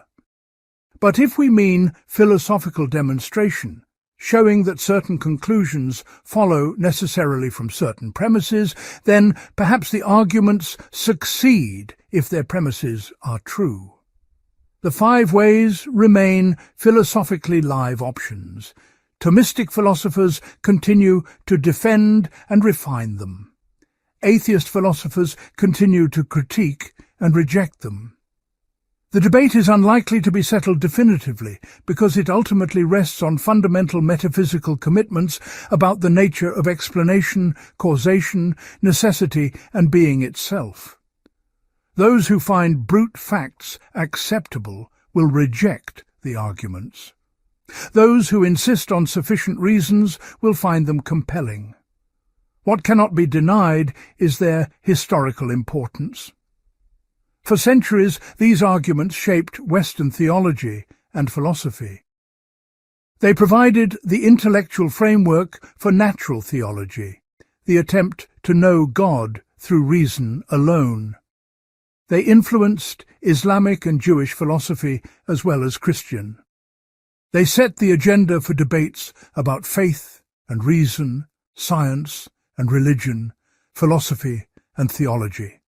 Even their critics must engage with them seriously, and they continue to raise urgent questions. Is reality ultimately intelligible or fundamentally mysterious? Is existence self-explanatory, or does it require an external ground? Are we justified in seeking ultimate explanations, or should we accept that explanation eventually runs out? Can reason reach beyond the empirical world to necessary truths about ultimate reality? These are not merely academic questions. They concern how we understand ourselves, our place in the cosmos, the possibility of meaning and purpose, the legitimacy of religious belief. Whether Aquinas' arguments succeed in proving God's existence, they succeed in showing that the question of God is a rational question, not merely a matter of blind faith or arbitrary choice. They demonstrate that the existence or non-existence of God has implications for understanding everything else: the nature of reality, the foundations of ethics, the possibility of knowledge, the meaning of human life. This is perhaps their lasting contribution, making the God question inescapable for anyone who thinks seriously about fundamental reality. Part 4. Natural Law and Moral Truth. How do we know what is right and wrong? Where does morality come from? Is it arbitrary, invented by humans, or decreed by God? Or is it objective, built into the nature of reality itself? These questions lie at the heart of ethics, and Aquinas' answer through his natural law theory has shaped Western moral and legal philosophy for 7 centuries. The starting point for Aquinas is a bold claim. Morality is not arbitrary. Right and wrong are not matters of opinion or cultural convention or divine whim. They are rooted in human nature itself, discoverable by reason and binding on all people regardless of their beliefs or circumstances. This is natural law, moral truth grounded in the nature of things. To understand this, we must grasp Aquinas' conception of law in general. He defines law as an ordinance of reason for the common good, made by whoever has care of the community and promulgated. Law is not mere force or command. It is rational direction toward good ends. Law guides action through understanding, not through blind compulsion. and law aims at the common good, not private advantage. Aquinas distinguishes 4 types of law arranged hierarchically. First is eternal law, God's rational plan for the entire universe. This is the divine wisdom governing all things, the order God conceived before creating anything. Eternal law encompasses everything: the motions of planets, the life cycles of organisms, the moral principles binding humans. It is the ultimate blueprint of reality itself, but we cannot fully know eternal law. We are finite creatures with limited intellects. We cannot comprehend God's complete plan. So, how do we access moral truth? Through the second type of law, natural law. Natural law is the participation of rational creatures in eternal law. It is that portion of God's plan that we can discover through reason by reflecting on human nature. Here is the key insight. Because we have rational natures, we can understand our own nature and discern what fulfills it. We can recognize what kinds of acts perfect us and what kinds degrade us. This knowledge is natural law. It is written on our hearts, as St. Paul says. We have an innate capacity, which Aquinas calls synderesis, to grasp basic moral principles. This is not innate detailed knowledge of all moral rules, but rather the fundamental orientation toward good and away from evil. The most fundamental principle of natural law is simple. Good is to be pursued and done. Evil is to be avoided. This seems almost tautological, merely defining what we mean by good and evil. But it is the foundation from which everything else follows. It orients us toward what perfects our nature and away from what corrupts it. It is self-evident in the sense that anyone who understands the terms cannot deny it. From this foundational principle, Aquinas derives primary precepts of natural law. These correspond to basic human inclinations that we share to varying degrees with other creatures. First, like all substances, humans have an inclination to preserve their own existence. From this comes the principle that life should be preserved and protected. We should not kill innocent people or destroy ourselves. Second, like all animals, humans have inclinations toward reproduction and care of offspring. From this comes principles about sexuality and family life. Sex should be oriented toward procreation within stable relationships where children can be raised. Parents have obligations to their children. Third, as rational beings, humans have inclinations toward knowledge and social life. We naturally desire to know truth, including truth about God. We naturally form communities and seek peace with others. From these inclinations come principles about education, religion, justice, and social cooperation. We should seek truth, worship God, live peacefully with others, promote the common good. These primary precepts are universal and unchanging. They apply to all humans in all times and places because they flow from human nature itself, which does not change. Anyone with properly functioning reason can grasp them. This is why Paul says that even Gentiles who do not have the written law show the work of the law written on their hearts, their consciences bearing witness. But moral reasoning does not stop with these general principles. From the primary precepts, we derive secondary precepts, more specific rules that apply these general principles to particular circumstances. Here, things get more complex and uncertain. Secondary precepts require prudence, the ability to judge rightly what should be done in concrete situations. While the primary precepts are universally known and unchanging, secondary precepts can vary somewhat and can be misunderstood. For example, the primary precept tells us to preserve life. But what does this mean in specific cases? Is all killing wrong? What about self-defense? What about war? What about capital punishment? Different applications might be justified by reasoning from the fundamental principle. This is where moral disagreement arises, not about the basic principle, but about how it applies. Aquinas also recognizes that even well-reasoned secondary precepts can have exceptions in unusual circumstances. The normal rule against lying might be suspended when lying is necessary to save innocent life from unjust attackers. This is not moral relativism.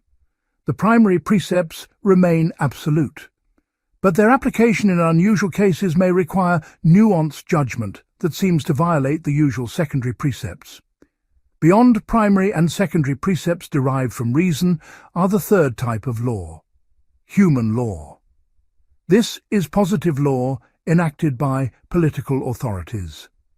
Human law should be derived from natural law, either as direct conclusions or as determinations that specify natural law for particular communities.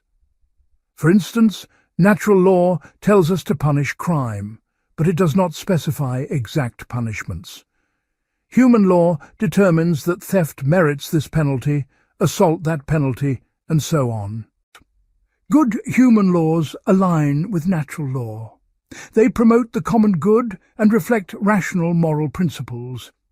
But because human legislators are fallible and sometimes wicked, human laws can deviate from natural law. When they do, they become unjust and are not truly laws. They are corruptions of law, acts of violence rather than reason. Aquinas famously argues that an unjust law is no law at all and is not morally binding. This creates the possibility of justified disobedience. If human law contradicts natural law, we must obey natural law. If the state commands us to worship false gods, to kill the innocent, to commit injustice, we must refuse. Natural law trumps human law. This principle, though dangerous to political authorities, has been invoked throughout history to justify resistance to tyranny and unjust commands. Martin Luther King cited it in his letter from Birmingham jail to justify civil disobedience against segregation laws. The fourth type of law is divine law, revealed in Scripture. Why do we need this if we already have natural law? Aquinas gives several reasons. First, while the primary precepts of natural law are accessible to reason, humans often fail to reason correctly due to sin, passion, and ignorance. Divine law makes moral truth clear and certain, accessible even to those not skilled in philosophy. Second, divine law guides us toward our supernatural end, eternal beatitude with God, which exceeds what natural reason can discern. Third, divine law judges interior acts of will and thought, not just external acts, holding us accountable even for intentions and desires. The Ten Commandments exemplify divine law, though they largely restate what natural law already teaches. Do not kill, do not steal, honor parents, do not commit adultery. These are natural law principles given divine confirmation. But divine law also adds specifically religious commandments, like keeping the Sabbath and having no other gods, which go beyond what natural reason discerns. Now we must examine the most distinctive and controversial application of Aquinas' natural law theory, the doctrine of double effect. This principle attempts to resolve moral dilemmas where an action has both good and bad effects.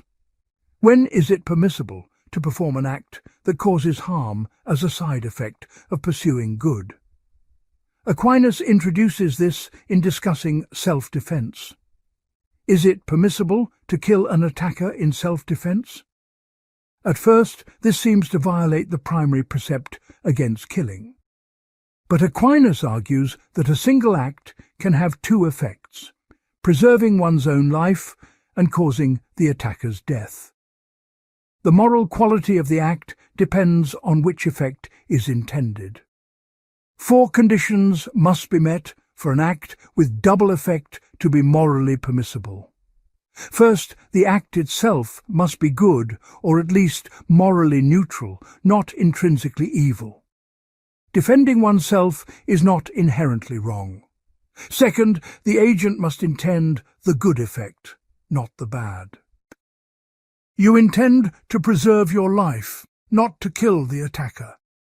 The death is foreseen but not intended. Third, the good effect must not be achieved through the bad effect. Your survival does not result from the attacker's death, but from stopping the attack. Fourth, there must be proportionately grave reason. The good achieved must be significant enough to justify risking the bad effect. Preserving your life justifies the risk of causing death. This principle has been applied to many difficult cases. Consider abortion to save a mother's life. Directly killing the fetus is wrong because the act itself is intrinsically evil and the good effect comes through the bad effect. But removing a cancerous uterus that contains a fetus is permissible. The act itself is good, the intention is to save the mother by removing cancer, the death of the fetus is foreseen but unintended, and the mother's life is not saved by the fetus dying, but by removing the cancer. The fetus dies as a tragic side effect, not as a means. Or consider bombing in war. Directly targeting civilians is always wrong, but bombing a military target that is located near civilians may be permissible if the four conditions are met. The act itself is militarily justified. The intention is to destroy the military target, not kill civilians. The military goal is not achieved through civilian deaths, and the importance of the target is proportionate to the risk of civilian casualties. Critics have raised devastating objections to double effect. First, the distinction between intending an effect and merely foreseeing it seems psychologically dubious. If I know my action will kill someone, how is that really different from intending their death? If I perform an act knowing it will have a certain result, am I not choosing that result? Aquinas would respond that intention concerns means and ends, not merely foreseen consequences.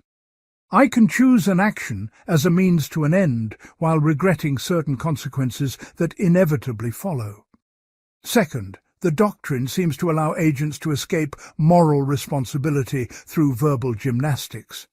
I can describe my intention in ways that make my act permissible.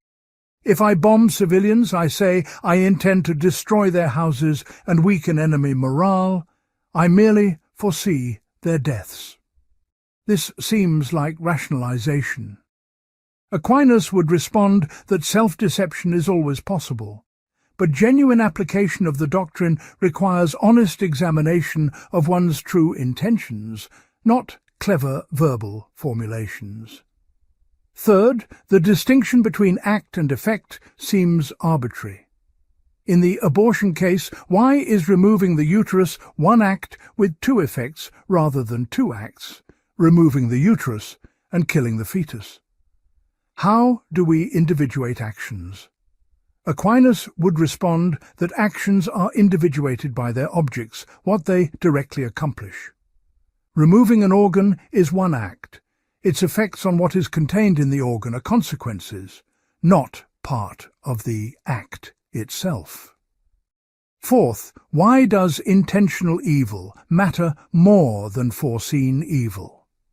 If 5 people will die either way, why is it worse to intend their deaths than to foresee their deaths while intending something else? Isn't the outcome what matters morally? This critique assumes consequentialism, that only outcomes matter. Aquinas rejects this. He argues that intention shapes moral character, that deliberately choosing evil corrupts the will in a way that accepting evil as a side effect does not. We are more responsible for what we aim at than for what we permit. These objections reveal tensions in Aquinas' moral theory. He wants to maintain absolute moral prohibitions against intrinsically evil acts while allowing for tragic choices in complex situations. Double effect is his attempt to navigate this. Whether it succeeds is endlessly debated in moral philosophy and medical ethics. But set aside double effect and consider broader challenges to natural law theory. First, the is-ought problem. David Hume famously argued that you cannot derive ought from moral conclusions from factual premises. Aquinas seems to do exactly this. He looks at human nature and inclinations and derives moral principles. But how does the fact that we desire something make it morally right to pursue? Do not rapists and thieves also act on natural inclinations? Aquinas would respond that not all inclinations are equally natural. Some reflect our rational nature, others reflect disordered passions caused by sin. Natural law concerns inclinations proper to rational beings functioning correctly, not any desire we happen to have. But this response raises the question, how do we determine which inclinations are proper to our nature? It seems we need prior moral knowledge to identify the right inclinations, in which case we are not deriving morality from nature, but projecting morality onto nature. Second, the problem of human nature. Is there such a thing as human nature in Aquinas' sense? Modern biology suggests enormous variation and change. Human nature evolved and continues to evolve. Evolutionary psychology suggests that many of our inclinations are adaptations that promoted reproductive success in ancestral environments, not reflections of eternal essences. If there is no fixed human nature, there is no basis for natural law. Aquinas would respond that while individual traits vary, there is a common human nature consisting in rationality and the capacity for moral agency. All humans, barring severe defect, can reason about ends and means, understand universal principles, choose freely between options, and be held responsible for their choices. This core of rational agency constitutes human nature in the relevant sense. Variations in other traits are accidental, not essential. But critics press further. Even if there is human nature, why should what is natural be morally good? Nature includes disease, death, predation, suffering.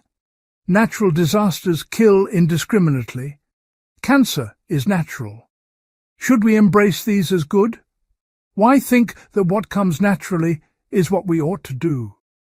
Aquinas would distinguish between nature in the descriptive sense, what simply occurs in the natural world, and nature in the normative sense, what fulfills a thing's proper function. Not everything that happens is natural in the normative sense. Disease is the privation of health, a failure of natural function. Cancer is cells failing to regulate properly, not cells functioning as they should. Natural law concerns what perfects our nature, not what merely occurs. But this raises the question again. How do we know what perfects human nature versus what corrupts it? It seems we need prior moral intuitions. Aquinas says reason can discern this, but critics doubt that reason alone, without moral assumptions, can determine what perfects or corrupts. There seems to be a circularity. We identify natural inclinations by what we think is good, then we derive what is good from natural inclinations. Third, cultural variation challenges universality. Anthropologists document radically different moral codes across cultures. Some societies permit polygamy, others forbid it. Some practice infanticide in certain circumstances, others find it abhorrent. Some value individual autonomy, others prioritize collective harmony. If natural law is universal and knowable by reason, why such variation? Aquinas would respond that variation occurs mainly in secondary precepts and their application, not in primary precepts. All cultures recognize obligations to preserve life, care for children, promote social cooperation, and pursue truth. Disagreements concern how these principles apply in specific contexts, shaped by different circumstances and traditions. But this seems to minimize real moral disagreements. Some cultures have practiced cannibalism, human sacrifice, slavery, honor killings.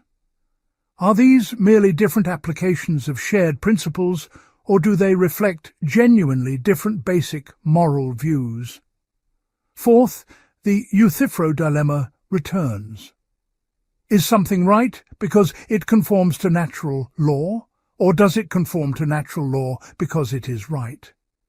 If the former, then morality depends on facts about human nature, but facts alone do not generate moral obligations. If the latter, then natural law does not explain morality, but merely describes it, and we need some other account of why things are right or wrong. Aquinas tries to navigate between the horns. Natural law is grounded in eternal law, God's rational plan. Things are right because they conform to God's wisdom, not because God arbitrarily commands them. But God's wisdom itself recognizes the natures of things and prescribes acts that perfect those natures.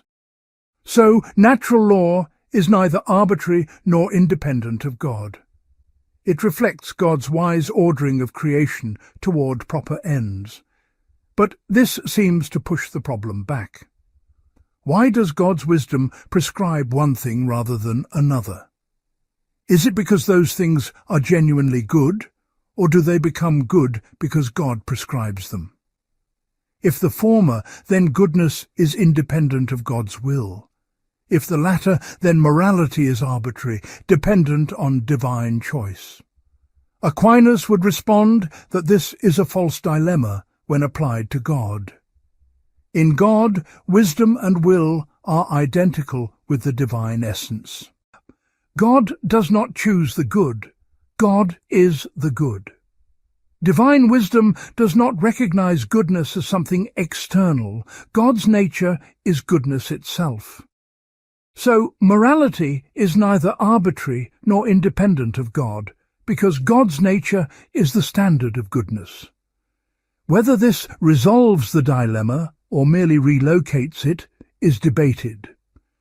Critics argue that it makes morality depend on God's nature rather than God's will, but still leaves the question, why is God's nature good? Defenders argue that this question misconstrues the relationship. God is not good by conforming to an external standard. God is the standard, the source of goodness itself, in whom all perfections exist in their pure and infinite form. Finally, natural law seems to generate implausibly rigid rules. Aquinas argues that certain acts are intrinsically evil, wrong, regardless of circumstances or consequences. Lying is always wrong.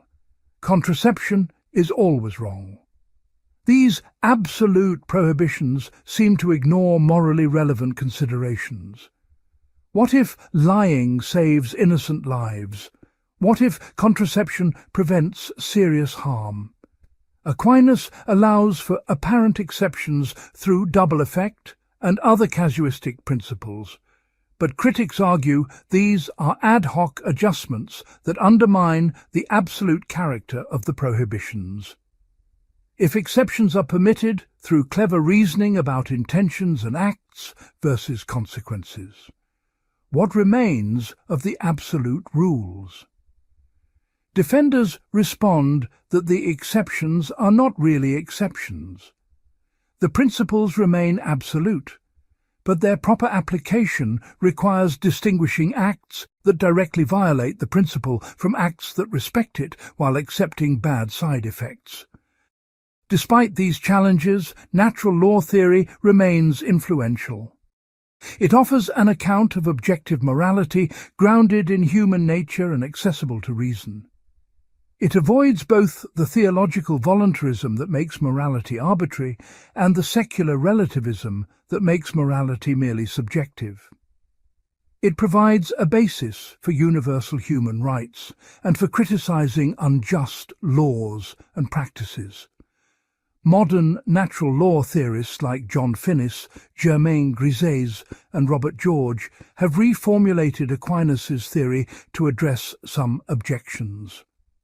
They argue that basic goods like life, knowledge, friendship, and practical reasonableness are self-evidently valuable, not derived from biological inclinations. These goods provide reasons for action that do not depend on theological premises. Morality consists in respecting these goods in all our actions, never directly attacking them even for the sake of promoting other goods. Whether this new natural law theory succeeds where classical natural law struggles is debated. Critics argue that it still faces problems about moral absolutes, cultural variation, and the source of moral obligation. But it shows that natural law remains a living tradition, adapting to new challenges while preserving core insights about morality rooted in human nature and discoverable by reason. Part 5. The Architecture of Virtue. Morality is not simply about rules and prohibitions. It is about becoming a certain kind of person. This is the insight at the heart of virtue ethics, and Aquinas offers one of the most sophisticated virtue theories in Western philosophy. For him, ethics is fundamentally about human flourishing, about actualizing our potential to become fully excellent human beings. The concept of virtue goes back to Aristotle, but Aquinas transforms it by integrating it with Christian theology. A virtue for Aquinas is a habitual disposition to act well, a stable quality of character that enables us to perform good acts easily, consistently, and with pleasure. Virtues are not isolated acts, but settled patterns that shape who we are. To understand this, we must grasp Aquinas' teleological vision. Everything has a telos, a purpose or goal toward which it naturally tends. The telos of an acorn is to become an oak tree. The telos of an eye is to see. The telos of human beings is eudaimonia, flourishing or happiness. But what is human flourishing? For Aquinas, human flourishing consists in the perfection of our distinctively human capacities, especially reason. We flourish when we think clearly, understand truly, choose rightly, love appropriately. Our ultimate happiness lies in knowing and loving God, the highest truth and greatest good. But this ultimate end requires development of character through virtue. Aquinas distinguishes intellectual virtues, which perfect the mind, and moral virtues, which perfect the will and emotions. Among intellectual virtues are understanding, which grasps first principles, science, which demonstrates truths from principles, and wisdom, which understands the highest causes. These enable us to know reality as it is, to reason correctly, to grasp necessary truths. But knowing what is good does not automatically make us do it. This is where moral virtues come in. They train our desires and emotions to align with reason, so that we spontaneously want what is truly good and feel appropriate emotions in response to situations. The virtuous person does not struggle constantly against contrary desires. Through habit and practice, virtue makes good action natural and pleasant. The cardinal virtues are 4: prudence, justice, fortitude, and temperance. These are called cardinal from the Latin cardo, meaning hinge, because all other virtues hinge on them.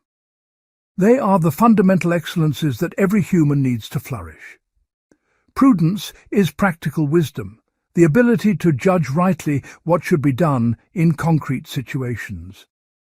It is not mere cleverness or calculation, but rather the capacity to discern genuine goods and appropriate means to achieve them. Prudence sees through appearances to reality, recognizes morally relevant features of situations, and chooses actions that genuinely promote human flourishing. It is the virtue that guides all other virtues, ensuring they are exercised at the right time, in the right way, toward the right ends. Without prudence, other virtues can become vices. Courage without prudence becomes recklessness. Generosity without prudence becomes wastefulness. Even good intentions require prudent judgment about how to accomplish good effectively. This is why Aquinas considers prudence the foremost moral virtue, the charioteer that directs the others. Justice is the habit of giving others what is due to them, treating them fairly, respecting their rights. Aquinas distinguishes several types. Commutative justice governs exchanges between individuals, requiring fair transactions and compensation for wrongs. Distributive justice governs how communities allocate benefits and burdens among members, requiring proportionality rather than strict equality. Legal justice concerns citizens' obligations to the community, requiring obedience to just laws and contribution to the common good. Justice is unique among moral virtues in being primarily other-directed. While temperance and fortitude perfect the individual, justice essentially involves relationships. It requires recognizing others as moral agents with legitimate claims, respecting their dignity, and contributing to social cooperation. A society cannot function without justice, because justice is what enables people with different interests and perspectives to live together peacefully. Fortitude is courage, the strength to face dangers and overcome obstacles in pursuit of good. It involves both attacking evils that should be resisted and enduring evils that cannot be changed. Fortitude prevents us from being deterred by fear or pain from doing what is right.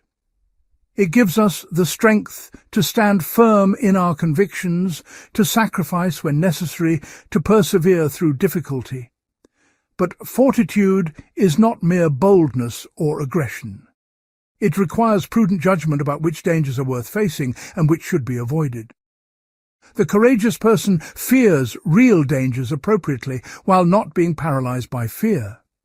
She advances when she should advance and withdraws when she should withdraw, always guided by reason about what genuinely serves good ends.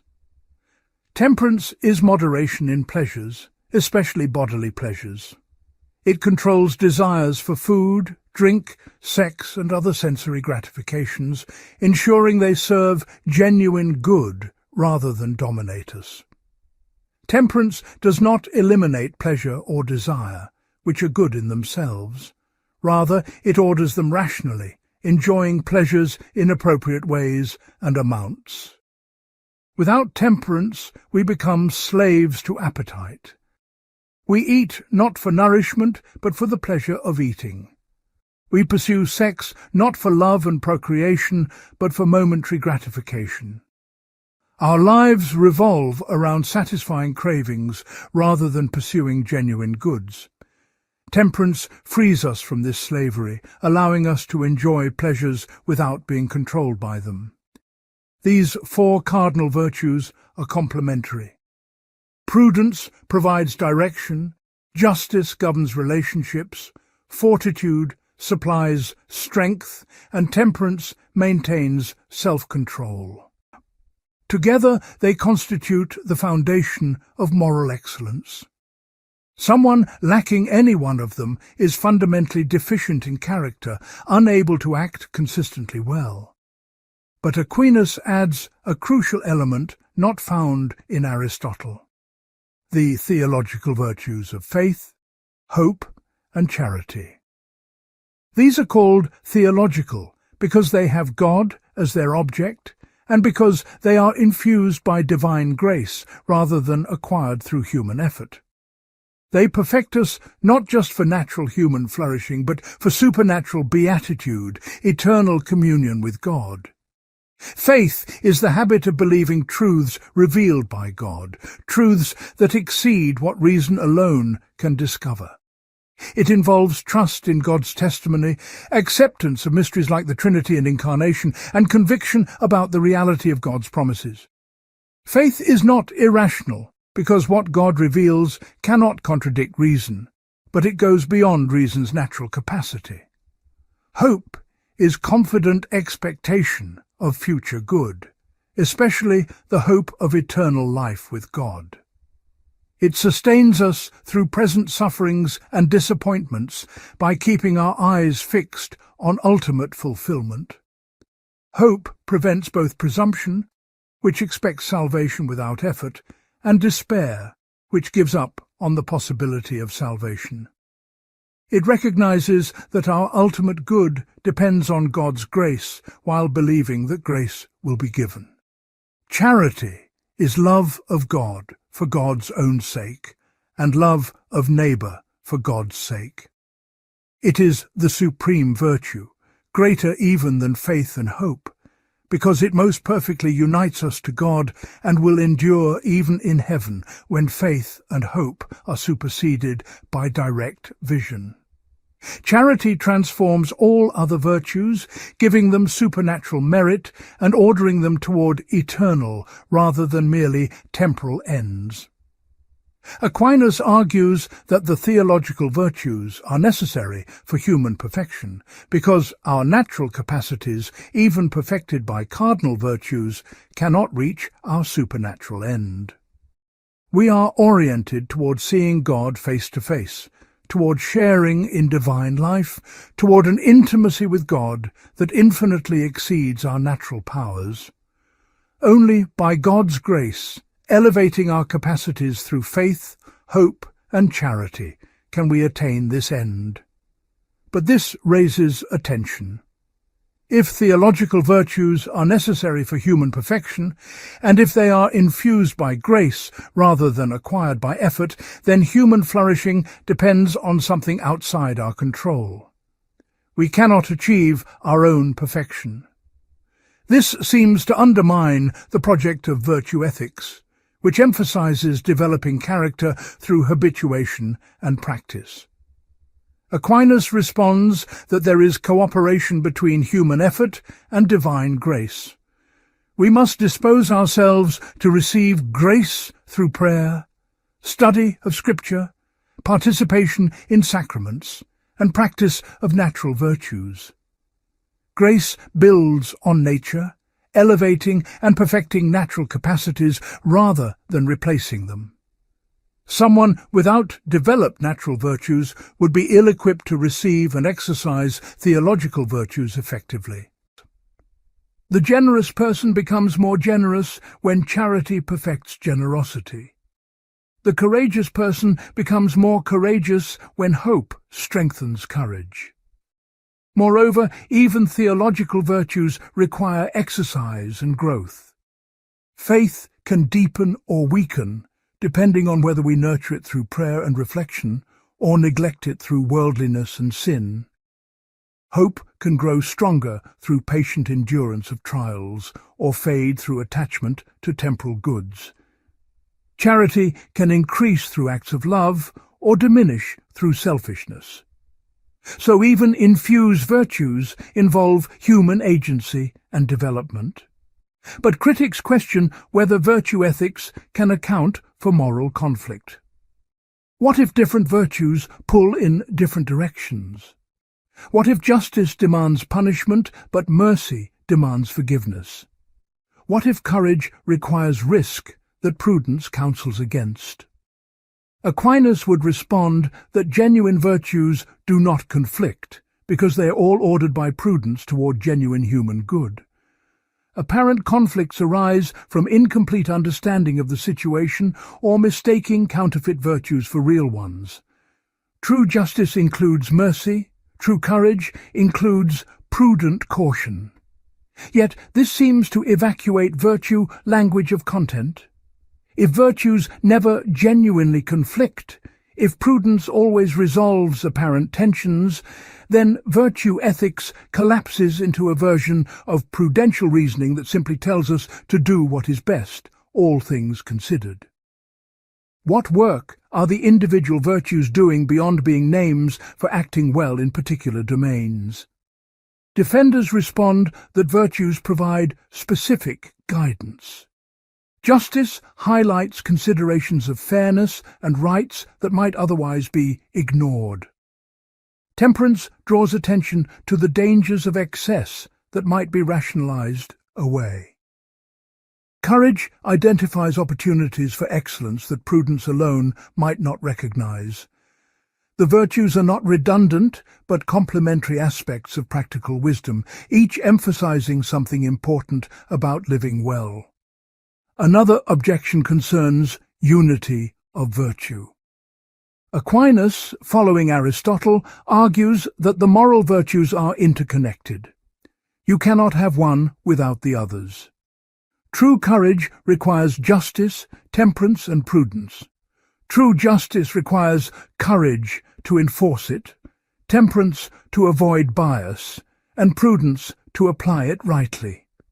The virtues form an integrated whole. But this seems psychologically unrealistic. People are genuinely courageous in some areas, while cowardly in others.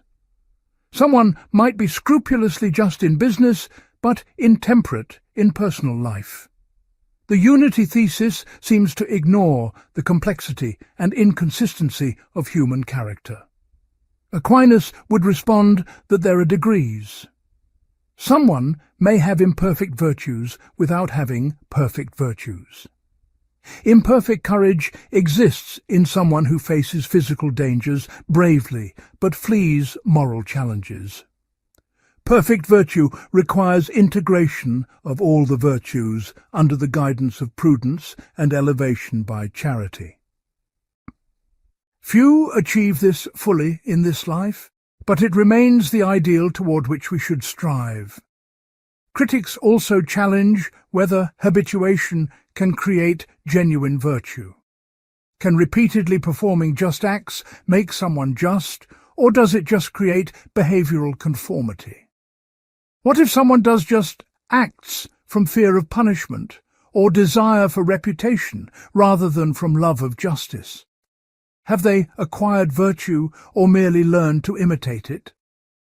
Aquinas would distinguish between doing virtuous acts and acting virtuously.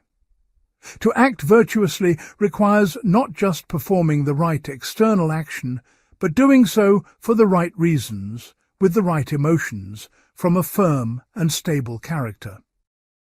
Virtue is not just behavior, but an internal disposition of character. Habituation develops genuine virtue when it shapes both actions and motivations. When repeated, just acts cultivate love of justice itself. But how does this happen? How do external actions change internal character? Aquinas argues that actions shape emotions and desires. By repeatedly acting justly, even when we do not feel like it, we gradually come to enjoy justice and take pleasure in fair dealing. By practicing temperance even when tempted, we weaken the power of disordered desires and strengthen attraction to moderation. Over time, habit becomes second nature, and virtue becomes part of who we are. Modern psychology provides some support for this. Research on habit formation shows that repeated behavior does reshape neural pathways, making actions more automatic and rewarding. Studies of moral development confirm that practicing pro-social behaviors can increase empathy and altruistic motivation. Yet skeptics note that this process is fragile and incomplete. External compliance often remains just that, never transforming deep character. Finally, virtue ethics faces the situationist challenge from social psychology. Experiments show that small situational factors, like finding a coin or being in a hurry, drastically affect moral behavior. People who seem virtuous in one context act quite differently in another. This suggests character traits are not stable dispositions, but local responses to specific situations. Defenders of virtue ethics respond that these experiments measure behavior, not character. Virtue involves not just what you do, but why you do it, how you feel about it, whether you recognize moral salience in situations.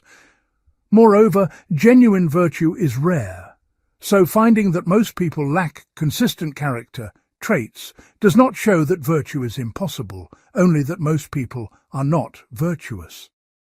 The situationist challenge shows that developing genuine virtue is harder than we thought, not that it is impossible or unimportant.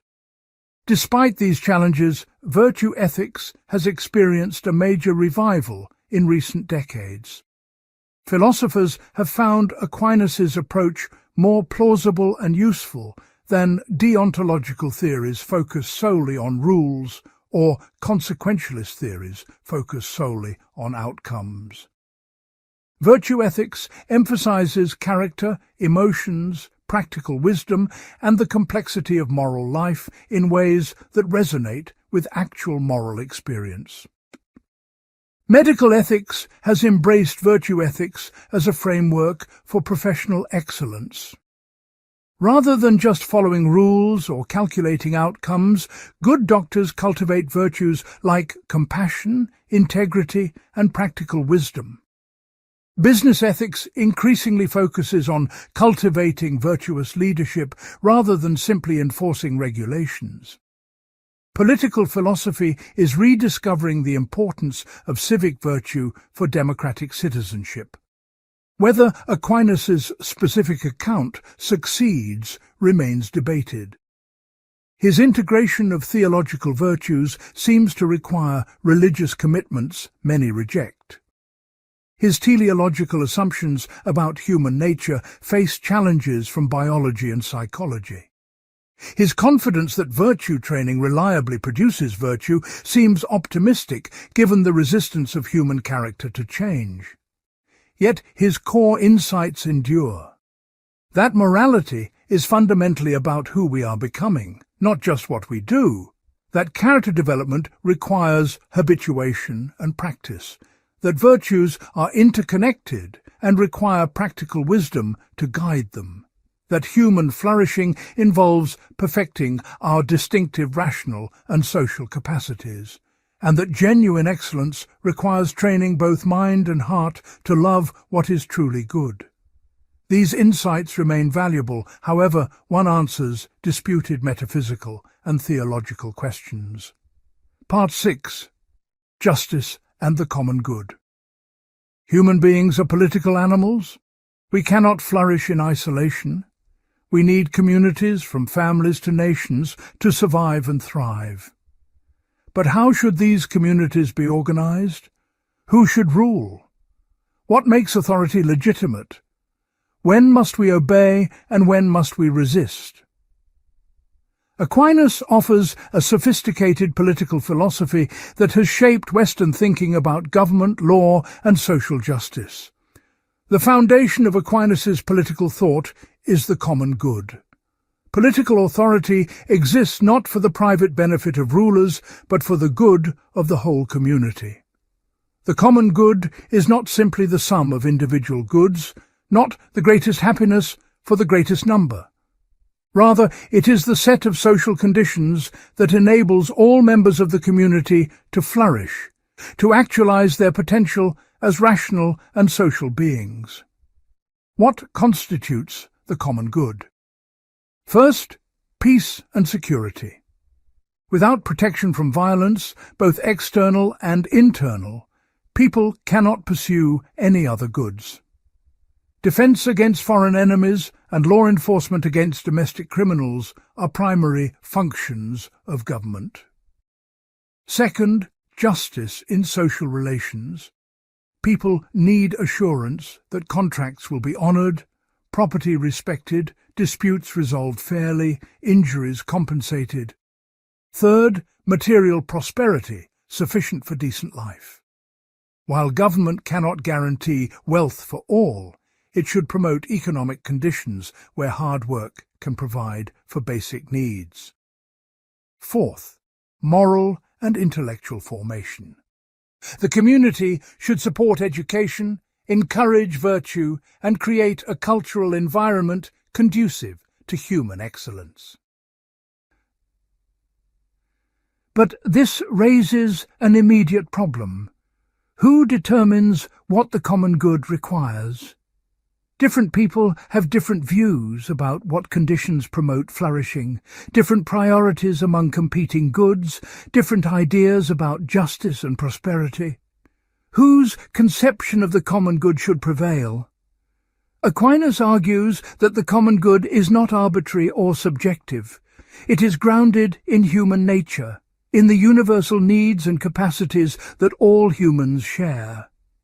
While specific policies require prudential judgment about circumstances, the basic elements of the common good can be known through reason, reflecting on human nature. Natural law provides objective standards by which to evaluate political arrangements. But someone must have authority to make binding decisions about how to pursue the common good. Aquinas argues that political authority comes ultimately from God, but is mediated through human consent and natural social ordering. People naturally form hierarchies of authority. Parents have authority over children by nature. Teachers have authority over students by their expertise. Political rulers have authority over citizens by their responsibility for the common good. What form should government take? Aquinas considers monarchy, aristocracy, and democracy.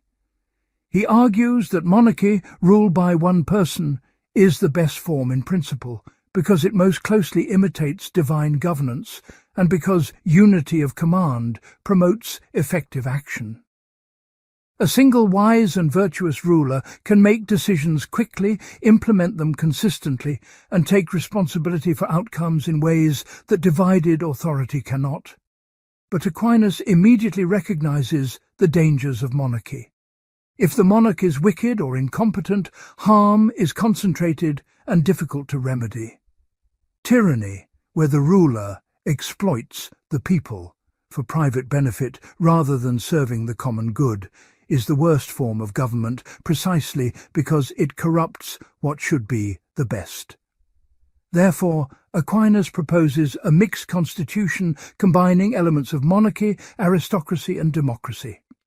The ideal government has a single chief executive for unity and effectiveness, a council of excellent citizens for wisdom and deliberation, and participation by all citizens in selecting rulers and consenting to laws. This prevents the concentration of power that breeds tyranny while maintaining sufficient unity for effective action. It incorporates the advantages of each pure form while mitigating their characteristic defects. Aquinas' mixed constitution resembles both the Roman Republic that he admired and modern constitutional democracies, though he would have been skeptical of universal suffrage and direct democracy. He thought that wise and virtuous citizens should have greater influence than the ignorant and vicious, though all should have some voice. Political participation is both a right grounded in human dignity and a responsibility requiring preparation through education and moral formation. The most explosive question in Aquinas' political philosophy concerns obedience to authority. When must we obey rulers, and when may we resist? This was no academic question in the 13th century, when popes and emperors fought for supremacy, when kings claimed absolute power, when heresy trials and religious wars convulsed Europe. Aquinas' answers were bold and potentially dangerous to established powers. First, unjust laws do not bind in conscience. An unjust law is not truly a law, but a corruption of law, an act of violence rather than reason. If a law contradicts natural law or divine law, requiring us to commit sin or injustice, we not only may, but must disobey. This principle, derived from Acts of the Apostles, we must obey God rather than men, establishes limits on political authority that no earthly ruler can breach. But what counts as unjust? Aquinas distinguishes two types. A law may be unjust by contradicting divine law, commanding what God forbids, or forbidding what God commands. Such laws have no binding force whatsoever. Or a law may be unjust by contradicting human good, either by imposing burdens beyond what the common good requires, or by distributing burdens unfairly. Such laws bind in conscience only to avoid scandal or disorder, not because they have genuine authority. This opens space for civil disobedience. If the law commands participation in injustice, like worshipping false gods or killing innocents, we must refuse even at cost of punishment. If the law is merely burdensome or unfair without commanding positive sin, we may obey to preserve social peace while working to change the law. Aquinas thus provides a framework for distinguishing when to comply, when to resist passively, and when to resist actively. But he is cautious about active resistance and revolution. Tyranny is a great evil, but civil war and anarchy are often worse. Aquinas counsels patience and prayer as the first response to unjust rulers. Only when tyranny becomes intolerable, when the ruler's wickedness causes greater harm than rebellion would cause, and when there is reasonable hope of success, may active resistance be contemplated. And even then, resistance should be undertaken by public authority or the community as a whole, not by private individuals acting on their own judgment. These principles shaped later theories of political resistance, from Locke to the American founders to Martin Luther King. The idea that government authority is limited by natural law, that citizens have rights that rulers must respect, that unjust laws need not be obeyed, that tyranny can justify resistance. All of this is present in Aquinas, though developed more fully by later thinkers. Aquinas also addresses the relationship between church and state, a burning question in his age.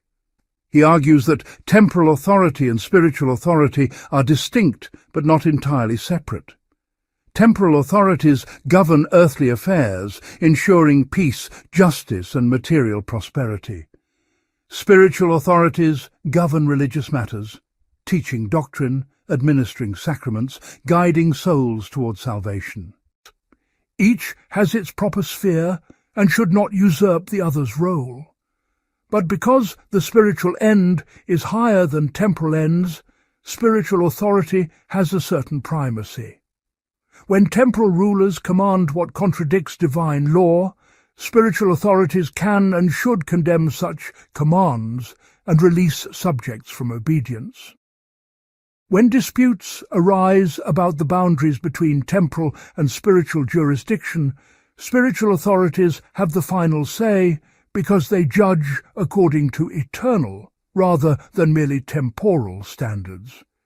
This was a bold claim that supported papal supremacy over secular rulers. Yet Aquinas did not endorse unlimited papal power. The Pope's authority extends only to spiritual matters and to temporal matters, insofar as they affect spiritual welfare. The Pope cannot simply seize temporal power or depose kings at will for political reasons. There are limits even to papal authority, grounded in natural law and the proper functions of each type of authority. Modern thinkers have generally rejected this subordination of temporal to spiritual authority. The principle of separation of church and state reflects concern that religious authorities not control government. But Aquinas would argue that separation cannot be absolute.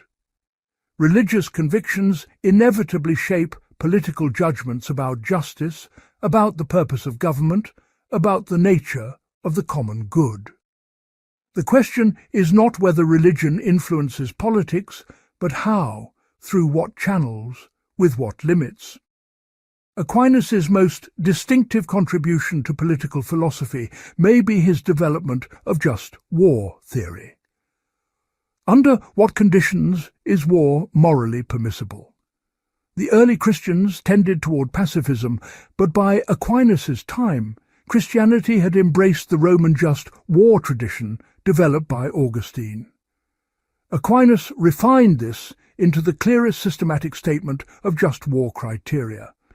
3 conditions must be met for war to be just: legitimate authority, just cause, and right intention. First, only public authorities, not private individuals or groups, may wage war. War is a political act requiring the authority of those responsible for the common good. Private violence is murder, vigilantism, vendetta. Public violence exercised by legitimate authority for public purposes is potentially justifiable. Second, there must be just cause.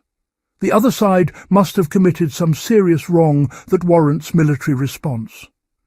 This typically means armed aggression, grave injustice that cannot be remedied by other means, or failure to make restitution for wrongs committed. Mere desire for expansion, vengeance, or glory is insufficient. The wrong must be real and serious, not imagined or trivial. Third, the intention must be right.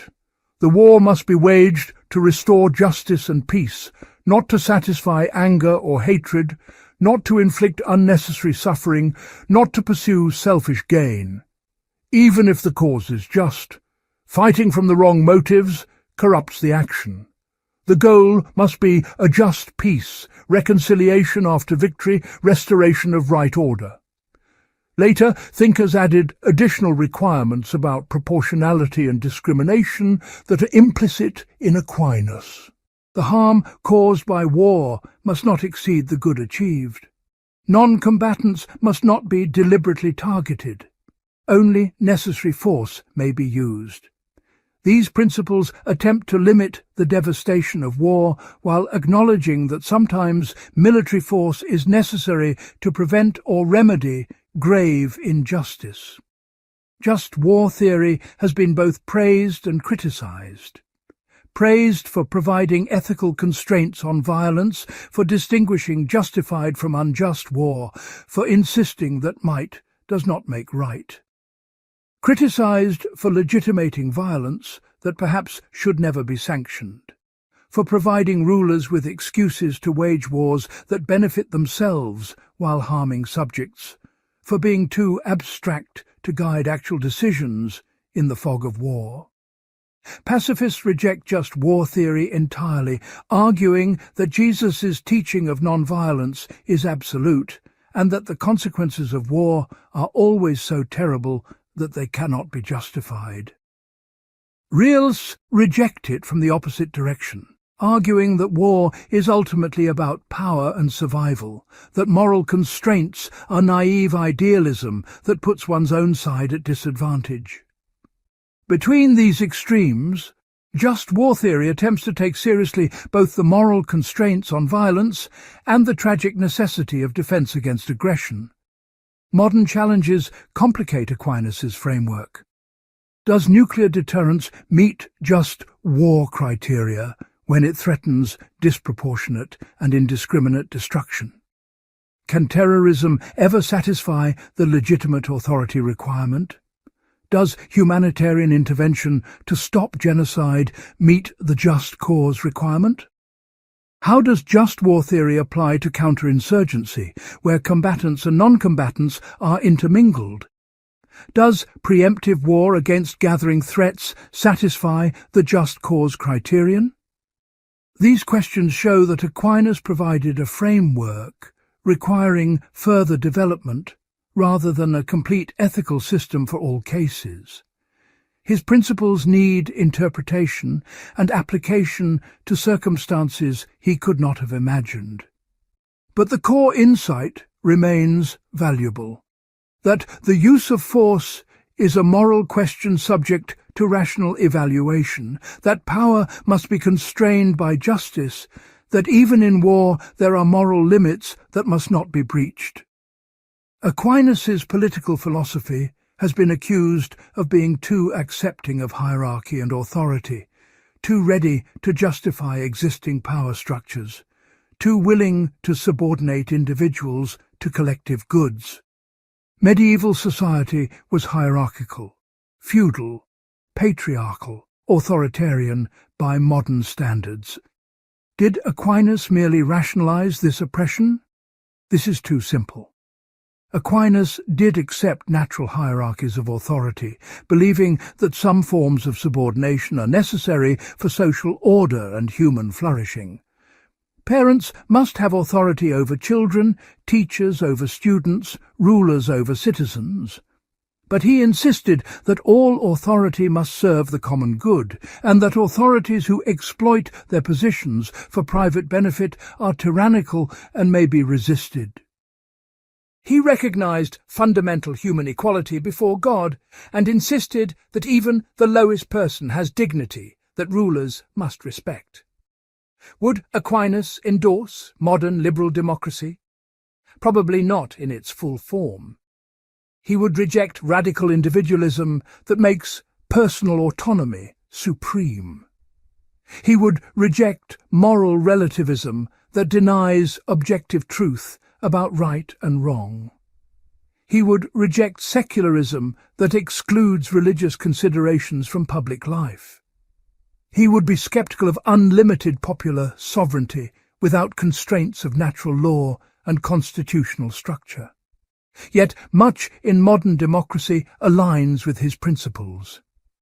The idea that government exists to serve the common good, not the ruler's private interest. The principle of limited government constrained by higher law. The requirement of consent from the governed. The right to resist tyranny. The protection of fundamental rights against state power. The preference for mixed constitutions with separated powers. Democratic theorists have drawn on Thomistic principles even when rejecting his theological framework. Contemporary Catholic social teaching has developed Aquinas' political philosophy in directions that support democracy, human rights, economic justice, and international law, while maintaining distinctively religious concerns about human dignity, the sanctity of life, the importance of family, and the limits of state power. Whether this development is faithful to Aquinas or a revision of his thought is debated, but it shows his continuing relevance for political theory. The enduring contribution of Aquinas' political philosophy may be its insistence that politics is a moral enterprise. Government is not merely about power or efficiency. It is about justice, about creating conditions for human flourishing, about pursuing the common good. Political authority is legitimate only when exercised for proper ends, according to moral principles. Citizens have duties to support just government and rights to resist unjust government. These insights remain urgent in an age when politics often seems divorced from ethics, when power politics and partisan advantage dominate, when the common good is lost amid competing interests. Part 7. Knowledge and Truth. How do we know anything at all? How does the mind grasp reality? What is the relationship between thought and the world? These are the foundational questions of epistemology, and Aquinas' answers reveal a sophisticated theory of knowledge that navigates between extreme rationalism and extreme empiricism. For Aquinas, all human knowledge begins with sensation. This is a radical claim in the context of medieval philosophy, where Platonic and Augustinian traditions emphasized innate ideas and divine illumination. Aquinas rejects these. At birth, the human mind is like a blank tablet, a tabula rasa in Latin. We have no innate knowledge of concepts or principles. Everything we know, we must learn through experience, beginning with the senses. This empiricist starting point aligns Aquinas with Aristotle against Plato. There are no Platonic forms existing in a separate realm of pure ideas. There are no innate memories of a previous existence among the forms. Knowledge comes through interaction with the material world. The eye sees colours and shapes, the ear hears sounds, the hand feels textures. These sensations are the raw material from which all knowledge is constructed. But sensation alone does not constitute knowledge. Animals have sensation, often more acute than human sensation. Dogs smell better, eagles see better, bats hear better. Yet animals do not have knowledge in the full sense because they cannot abstract universal concepts from particular sensations. They respond to individual things but do not grasp universal natures or form judgments about reality. This is where human cognition differs fundamentally.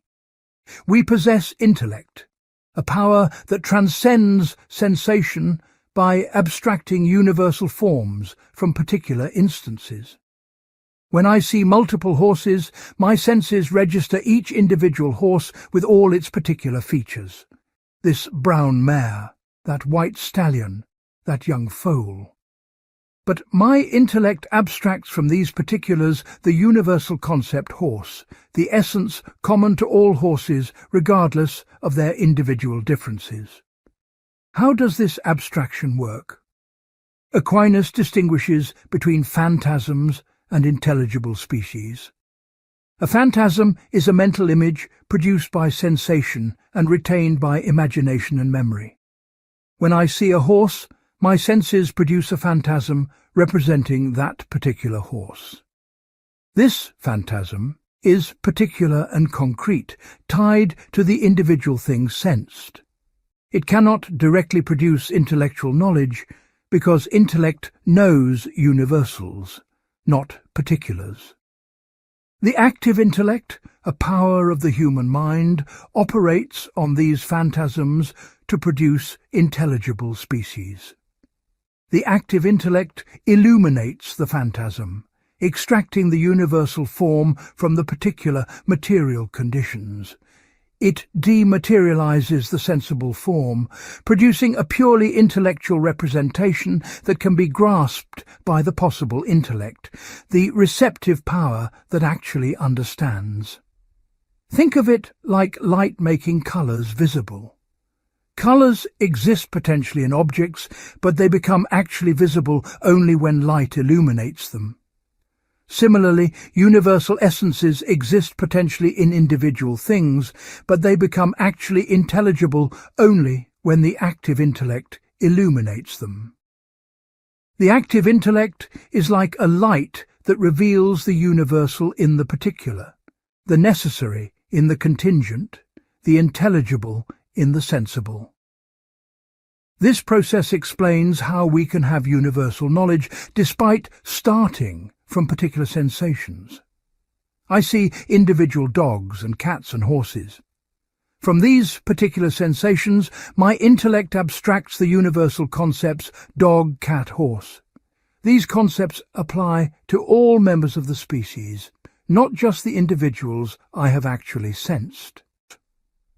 They grasp what it is to be a dog, the essence of dogness, which exists in every dog but is understood universally by the intellect. But here is where problems arise. If all knowledge begins with sensation, and if sensation is always of particulars, how can we know necessary and universal truths that hold in all possible worlds, not just in the actual world we experience? Mathematical truths, like 2 + 2 = 4, seem necessary and eternal. They do not depend on whether any actual things exist. Yet if all knowledge comes from experience, how do we know these truths? Aquinas argues that while the content of knowledge comes from sensation, the form of knowledge comes from the intellect itself. When the intellect abstracts universal concepts from particulars, it not only grasps essences, but also recognizes necessary relationships between them. Once I understand what a triangle is and what three sides are, I immediately see that triangles necessarily have three sides. This is not learned from experience, but recognized by intellect grasping the essences involved. Similarly, the first principles of thought and being are known immediately once we understand the terms. The principle of non-contradiction. A thing cannot both be and not be in the same respect at the same time. The principle of causality. Every effect has a cause. These are not inferred from observation, but grasped as self-evident by intellect reflecting on its own concepts. They are the foundation of all reasoning, the axioms from which all demonstration proceeds. This explains how we can have certain knowledge despite the fallibility of sensation. Sensation can err. I see a stick in water and it appears bent. But intellect, working on properly formed concepts, cannot err about self-evident principles or valid demonstrations.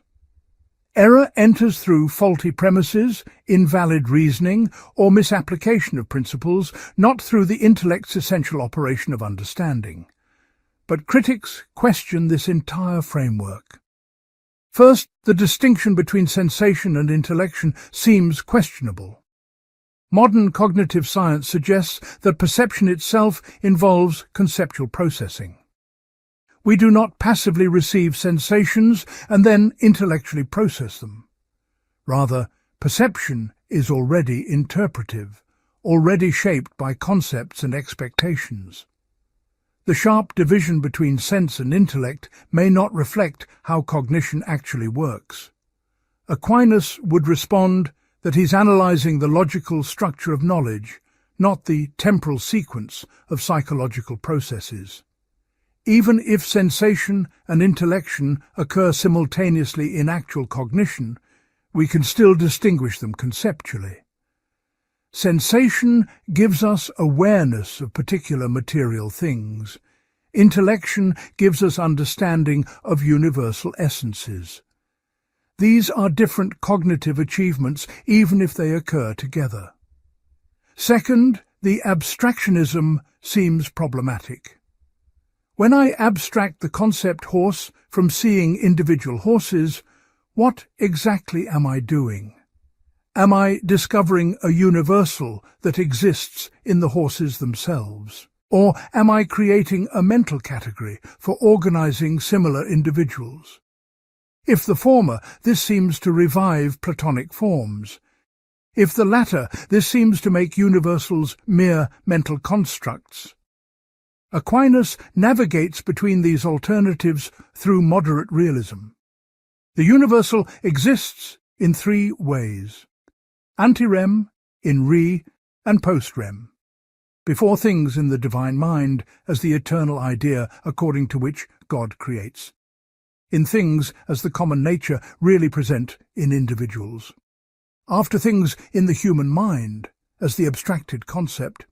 So the universal is not merely mental, because it exists really in things, but it is not a separate Platonic form, because it exists only in particular things and in minds. But this raises further questions. What exactly is this common nature existing in individuals? Take three horses. What do they share besides being called by the same name? Their DNA is different, their appearance different, their behaviors different. Where is this supposed universal nature they all instantiate? Nominalists from William of Ockham onward have pressed this objection. Universals are just names we apply to similar individuals. There's no real universal nature.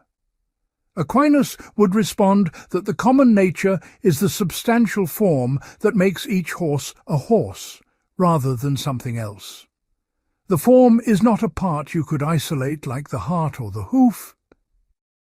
It is the organizing principle that makes the matter into a horse, that gives it horse capacities and horse behaviors. This form is really present in each horse, not merely an abstraction. But we can only know it through abstraction because our intellect works discursively, moving from particulars to universals. Third, the theory of intelligible species seems to create an epistemic barrier. If what we directly know is the intelligible species in our mind rather than the external thing itself, how can we be sure our ideas correspond to reality? This is the problem that haunted Descartes and led to modern skepticism. Maybe our ideas are systematically mistaken about the external world. Maybe we are brains in vats being fed false sensations. How can we escape our own mental representations to check if they match reality? Aquinas would reject the premise. We do not know intelligible species as objects. We know through them, not them. The intelligible species is the means by which the mind conforms to reality, not an intermediary object standing between mind and reality. When I understand what a horse is, I am not contemplating an idea in my mind. I am grasping the nature of real horses existing outside my mind. The species makes this grasping possible, but is not itself what is grasped. But is this response adequate? It seems to merely assert direct realism without explaining how mental representations can provide direct access to extramental reality. Modern philosophy since Descartes has struggled with exactly this problem.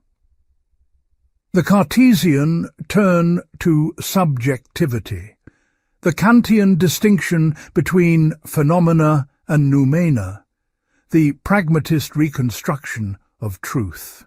All of these stem from dissatisfaction with the idea that knowledge is simply mental conformity to reality. Fourth, the whole apparatus of active intellect, possible intellect, intelligible species, and phantasms seems unnecessarily complex and based more on theory than observation. Can we not explain knowledge more simply? Empiricists say knowledge is just organized sensation.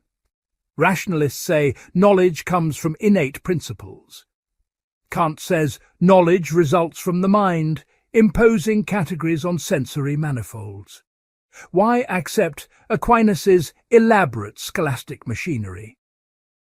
Defenders argue that Aquinas' theory actually explains features of cognition that simpler theories cannot. Pure empiricism cannot explain universal and necessary knowledge. Pure rationalism cannot explain how knowledge connects to reality. Kantian categories are imposed by the mind rather than discovered in things. Aquinas explains both the sensory origin of knowledge and its intellectual universality, both the mind's activity in knowing and its receptivity to reality, both the particularity of individuals and the reality of universal natures.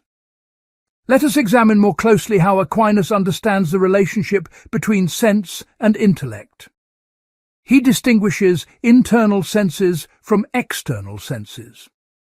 The 5 external senses perceive qualities of external objects. Sight perceives colours and shapes. Hearing perceives sounds, and so on. But we also have internal senses that process and organise these sensations. The common sense integrates the data from different external senses into unified perceptions. I see the colour and shape of an apple while simultaneously feeling its texture and smelling its scent. These are integrated into a single perception of the apple, not 5 separate perceptions. The common sense is what accomplishes this unification. The imagination retains sensory forms even when the external object is absent.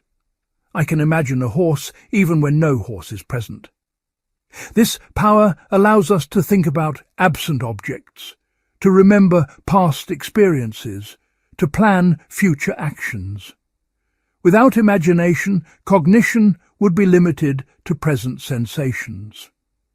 The estimative power in animals, or the cogitative power in humans, makes judgments about sensible things without abstract reasoning. A sheep sees a wolf and judges it dangerous without reasoning syllogistically about wolves. A human sees a friend and recognizes him without consciously inferring his identity from observed features. This power bridges sense and intellect, making immediate practical judgments based on sensory information. Memory stores not just images, but also temporal relationships and associations. I remember not just what I saw, but when I saw it and in what context. Memory provides the experiential basis from which intellect abstracts universal principles and from which I construct my personal narrative. These internal senses show that Aquinas does not have a simplistic view of sensation as mere passive reception. Sensation involves active processing, organization, retention, and evaluation.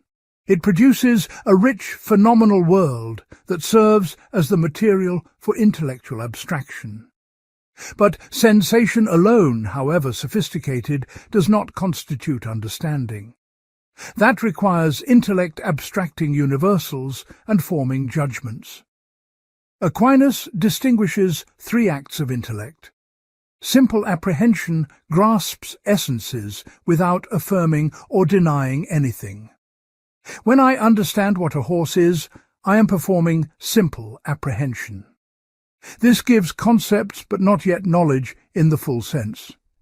Judgment combines concepts in affirmations or denials. When I judge that this animal is a horse, or that horses are mammals, I am making claims about reality that can be true or false. Judgment is where truth and falsehood properly enter. Concepts in themselves are neither true nor false, only judgments are. Reasoning moves from known judgments to unknown conclusions through inference. When I reason that all mammals are warm-blooded, and horses are mammals, therefore horses are warm-blooded, I am demonstrating new knowledge from premises already known. This is the activity of science in Aquinas' sense, demonstrating truths from first principles. Truth for Aquinas is the conformity of intellect to reality. A judgment is true when what it affirms is the case, and false when what it affirms is not the case. This correspondence theory seems straightforward, but raises difficult questions. What does conformity mean? How do we know when our judgments conform to reality? What makes one side of the correspondence authoritative? Aquinas distinguishes truth in things from truth in minds. Things are true insofar as they conform to the divine intellect that created them. A good horse is a true horse, fully actualizing its equine essence according to God's creative idea. Things have truth by being what they are supposed to be. But this ontological truth is not the same as logical truth. Logical truth is the conformity of judgment to reality. When my mind grasps what something is and judges correctly about it, my judgment is true. Truth, in this sense, depends on the relationship between mind and thing. The thing measures my judgment. If my judgment conforms to the thing, it is true. If not, false. But there is a third sense in which mind measures thing rather than vice versa. Artifacts are true insofar as they conform to the maker's concept. A house is a true house if it matches the architect's design. Here the mind is the measure and the thing must conform to it. This reveals that the relationship between mind and thing is reciprocal. Natural things measure our knowledge of them, but artifacts are measured by the knowledge that produced them. All three modes of truth ultimately converge in God. The divine intellect measures all things, being the cause of their being. But the divine intellect also knows all things perfectly, so divine knowledge is both measure and measured, cause and effect, perfectly united. In God alone, being and knowing are identical, so God's knowledge is absolutely true by necessity. For us, knowledge is true only derivatively and fallibly. Our intellect is measured by things, not measuring them. We must conform our thinking to reality rather than reality conforming to us. This is why science requires observation and testing, why we can be wrong and must correct errors through better evidence and reasoning. But this raises the question of skepticism.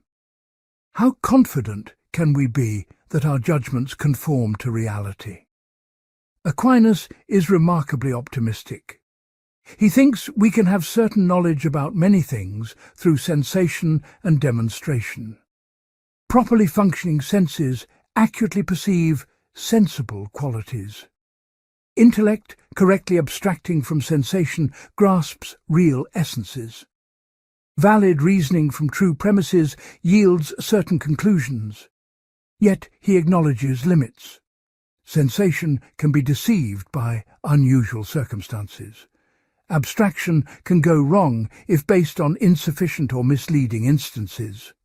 Reasoning can err through invalid inference or false premises. And some matters are simply beyond human cognitive capacity. We cannot comprehend God's essence or perfectly understand substances distinct from matter. Moreover, individual thinkers differ in cognitive ability. Some have keener senses, better memories, more active imaginations, sharper intellects. Education and practice improve cognitive performance. Sin and vice corrupt judgment. Social and cultural factors influence what seems plausible. So while truth is objective, our grasp of truth is conditioned by many factors. Contemporary epistemology has moved far from Aquinas. Foundationalism, the view that knowledge rests on indubitable foundations, has been largely abandoned for coherentism or reliabilism. The correspondence theory of truth faces challenges from deflationary, pragmatic, and pluralistic theories. The notion that concepts are abstracted from sensations has been replaced by various theories of concept formation. The idea that intellect is a distinct faculty from sensation has been rejected in favor of unified cognitive processes. Yet some contemporary philosophers find value in Aquinas' approach. His moderate realism offers an alternative to both naive Platonism and radical nominalism. His insistence that knowledge requires conformity to independent reality resists postmodern relativism. His recognition of different levels and types of knowledge accommodates the diversity of cognitive achievements from perception to mathematics to metaphysics. His integration of empirical and rational elements avoids the extremes of pure empiricism and pure rationalism. Analytical Thomists have attempted to reformulate Aquinas' epistemology in contemporary terms. They argue that his abstractionism can be understood as a theory of concept acquisition rather than a mysterious psychological process. His distinction between sensation and intellection corresponds to the difference between perceptual and conceptual knowledge. His theory of judgment anticipates contemporary work on propositional attitudes and truth conditions. Whether these reformulations succeed in preserving Aquinas' insights while avoiding his problems is debated. Critics argue that updating Aquinas evacuates his theory of its distinctive content, leaving only platitudes about knowledge requiring both experience and reason, both receptivity and activity. Defenders argue that the core insights about knowledge as conformity to reality, about the objectivity of truth, about the reality of universals, remain valuable, however they are expressed. Perhaps the deepest challenge to Aquinas' epistemology comes from naturalism. If the mind is just the brain, a physical organ produced by evolution, then knowledge is just neural processing shaped by selection pressures. There is no immaterial intellect abstracting forms, no agent intellect illuminating phantasms, no conformity of immaterial concept to material reality. Just information processing that was adaptive in ancestral environments. Aquinas would respond that naturalism cannot account for certain features of knowledge.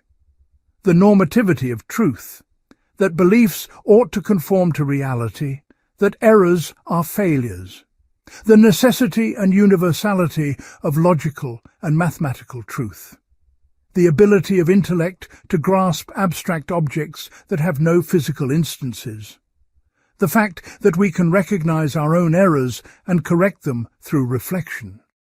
These suggest that knowledge involves more than mere physical causation, that intentionality and normativity require explanation that pure materialism cannot provide. Whether this response succeeds depends on broader debates about naturalism, intentionality, and normativity that continue in contemporary philosophy of mind. What remains clear is that Aquinas' epistemology was a sophisticated attempt to explain how finite material sensory beings like us can nonetheless achieve genuine knowledge of universal, necessary, and immaterial truths.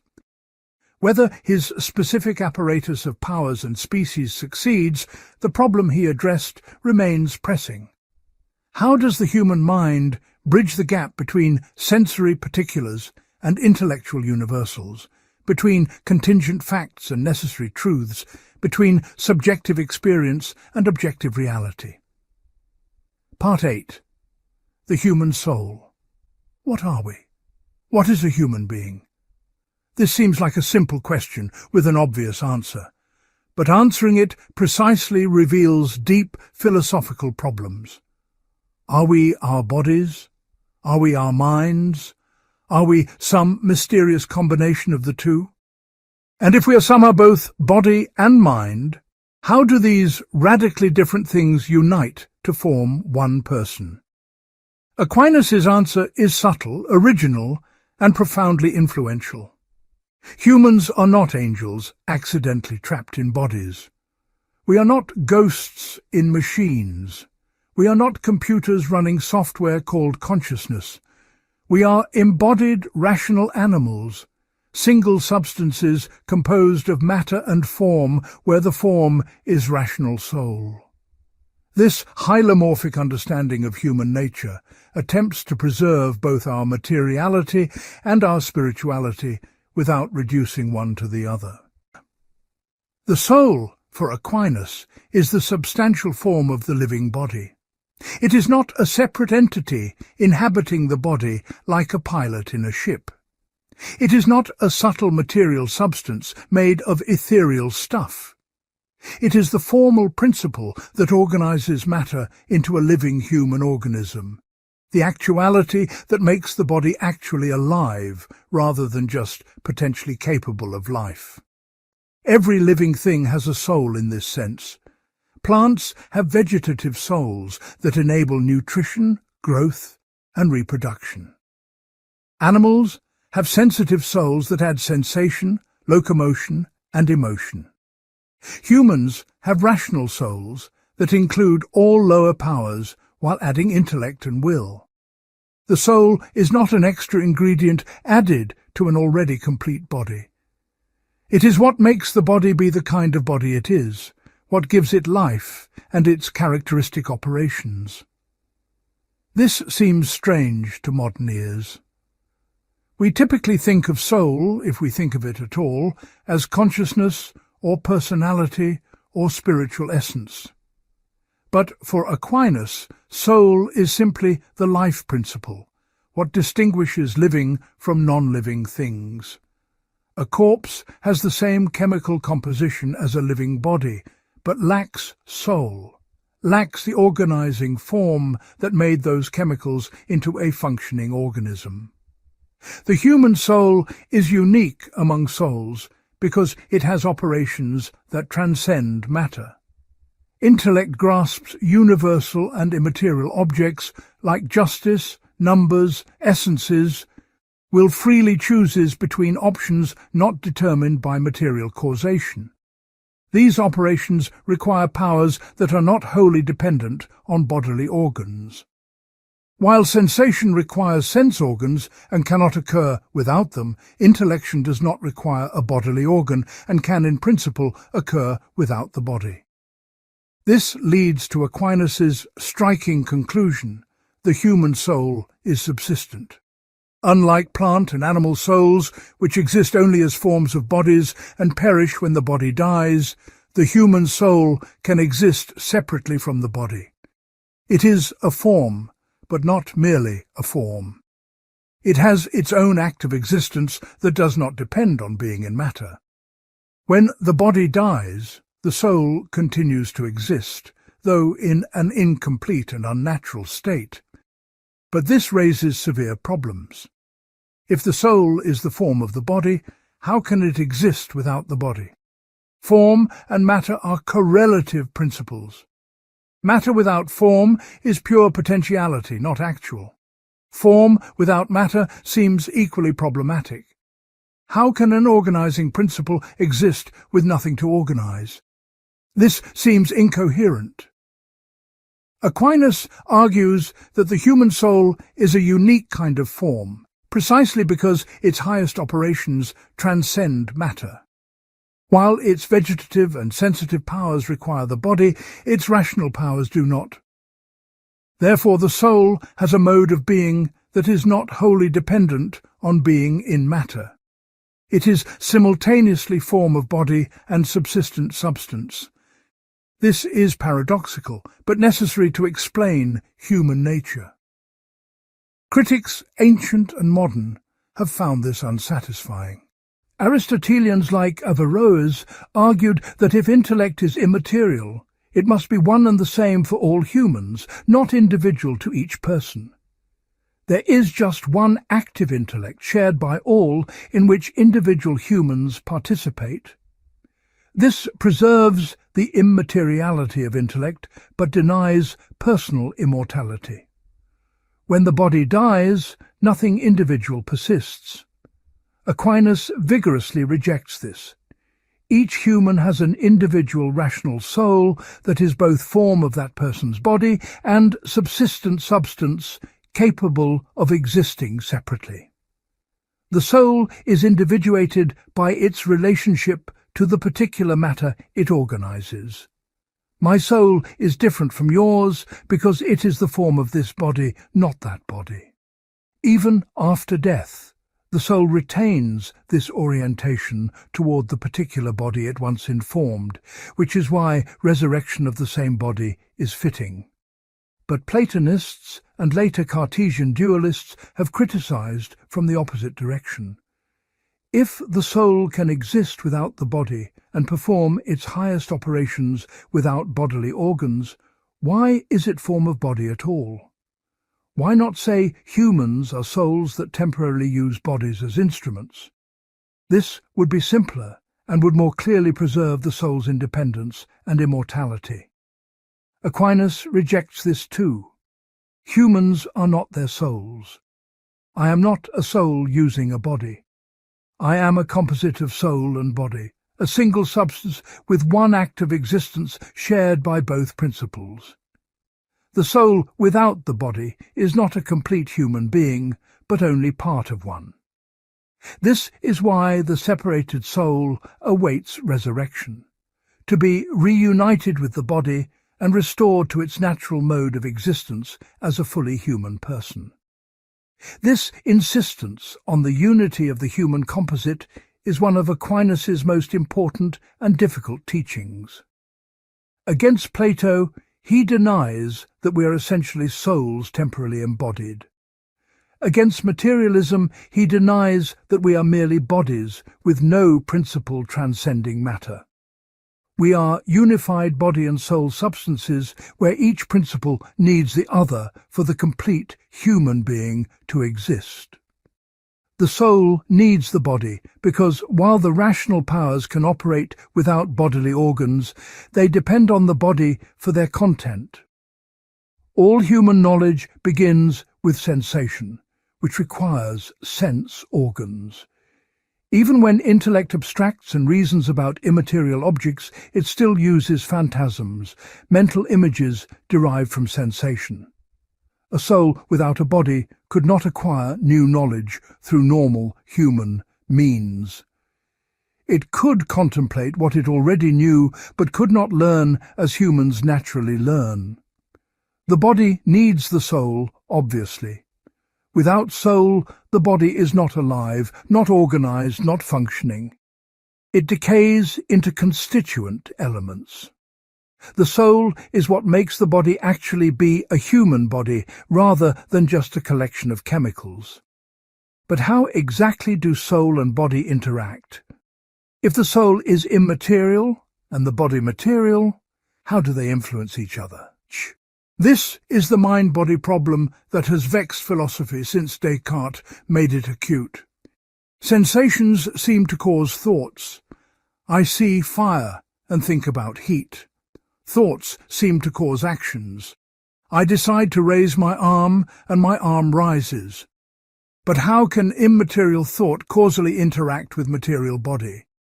Aquinas would say this misstates the problem. Soul and body are not two complete substances that must somehow interact. They are two principles of one substance. The human being is the actor, not the soul or the body separately. When I see and understand, this is not the soul acting on the body or vice versa. This is me, the whole composite person, engaging in activities that involve both material sensation and immaterial intellection. Modern philosophy since Descartes has found this unsatisfying, which is why substance dualism, like Descartes', has been largely abandoned for either materialism or property dualism or other solutions. But the problem that drove Aquinas' solution remains: how to account for both the obvious dependence of consciousness on brain states and the apparent irreducibility of conscious experience to purely physical processes. Contemporary neuroscience has revealed the intimate connections between mental states and brain states. Damage to specific brain regions impairs specific cognitive functions. Drugs that affect neurotransmitters alter consciousness. Brain imaging shows neural correlates of every mental state. This seems to support materialism. Mind is just what brain does. But consciousness, intentionality, and normativity resist materialist reduction. The subjective feel of experience, the aboutness of thought, the ought of reasoning, these seem qualitatively different from neural firing patterns. The hard problem of consciousness asks how physical processes in the brain give rise to subjective experience. No amount of objective third-person description of neural activity seems to capture the first-person character of consciousness. Aquinas would not be surprised by the tight correlation between mental states and brain states. He insisted that in this life, human cognition depends on bodily organs, even though intellect itself is immaterial. The brain is involved in producing phantasms, in directing attention, in supporting memory. Damage to the brain therefore impairs cognition not because intellect is material, but because the material conditions for its normal operation are disrupted.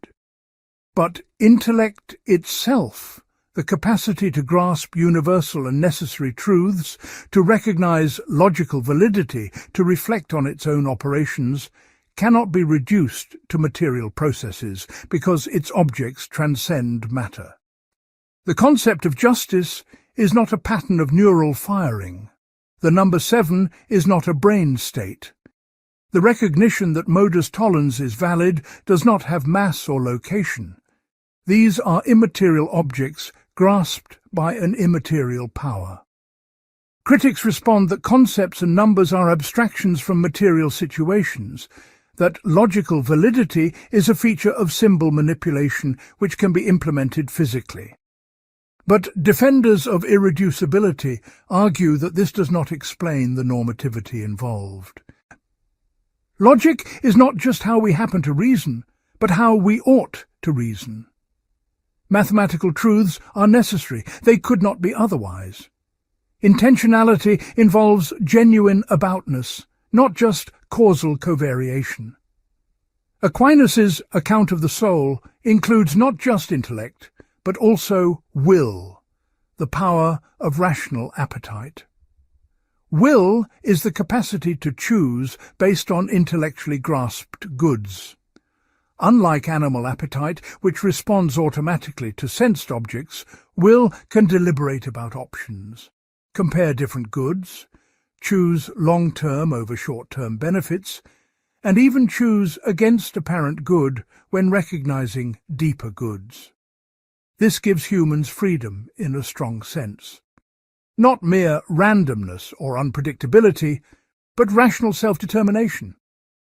We can step back from immediate desires, consider what is genuinely worth pursuing, and direct ourselves toward chosen ends. This freedom is grounded in intellect's ability to grasp universal goods. Because intellect can conceive of the perfect good, no finite good completely satisfies or determines will. We can always ask whether this good is really worth pursuing, whether another option might be better. But does this freedom require immaterial soul? Cannot a purely material system have degrees of freedom in processing information and selecting actions? Artificial intelligence systems can, in some sense, deliberate and choose. What makes human freedom special? Aquinas would argue that genuine freedom requires grasping objective value, not just processing inputs according to programmed rules. Computers follow algorithms determined by programmers and hardware. They do not ask whether their objectives are genuinely good, do not reflect on the meaning of their activities, do not recognize moral obligations. Human freedom involves seeing that something ought to be done, not just calculating which action achieves predefined goals.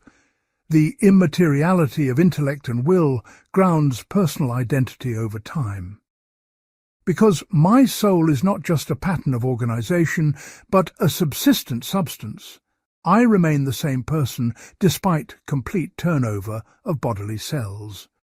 The 7-year-old child and the 70-year-old adult have no cells in common, yet they are the same person because they have the same soul. But modern theories of personal identity challenge this. Psychological continuity theorists argue that personal identity consists in continuity of memories, personality traits and mental states, not in an underlying substantial soul. Animalist theorists argue that we are biological organisms whose identity is bodily continuity, not mental continuity. Neither theory requires immaterial soul. Aquinas would respond that psychological continuity and bodily continuity both depend on the soul as their ground.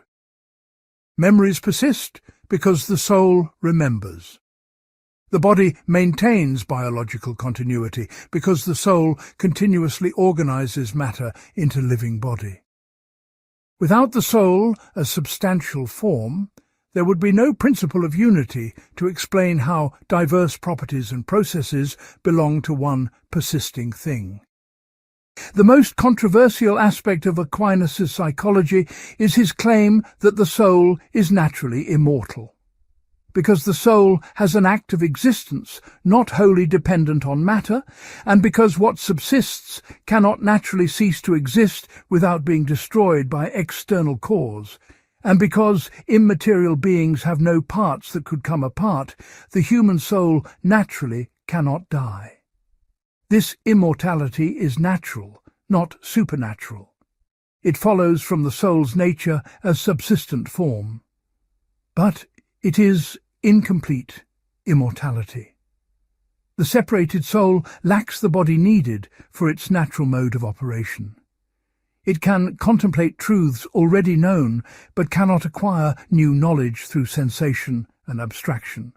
It cannot perform the bodily activities essential to full human flourishing. This is why resurrection is necessary for complete human existence. Critics raise multiple objections. First, if the soul is form of body, individuated by relationship to particular matter, what makes separated souls different from each other? They are no longer forms of different bodies. Do they lose individuality and merge into one universal intellect, as Averroes thought? Aquinas argues that the soul retains a kind of relation to the body even after separation. It is still the form that once organized this particular matter and is oriented toward being reunited with it. This relational property individuates separated souls, but critics find this mysterious. How can a relation to something that no longer exists individuate something supposedly subsistent? Second, how can a form exist without matter? This seems to contradict Aristotelian metaphysics, where form and matter are correlative principles. Aquinas essentially grants that the human soul is an exception to normal principles. It is a form, but also more than a form. But this exception seems ad hoc, driven by theological commitments to immortality rather than following naturally from philosophical analysis. Third, modern neuroscience makes soul-based immortality implausible. If consciousness depends so completely on brain function, if altering brain chemistry alters personality and cognition, if brain death means cessation of consciousness, what evidence is there for a subsistent soul surviving death?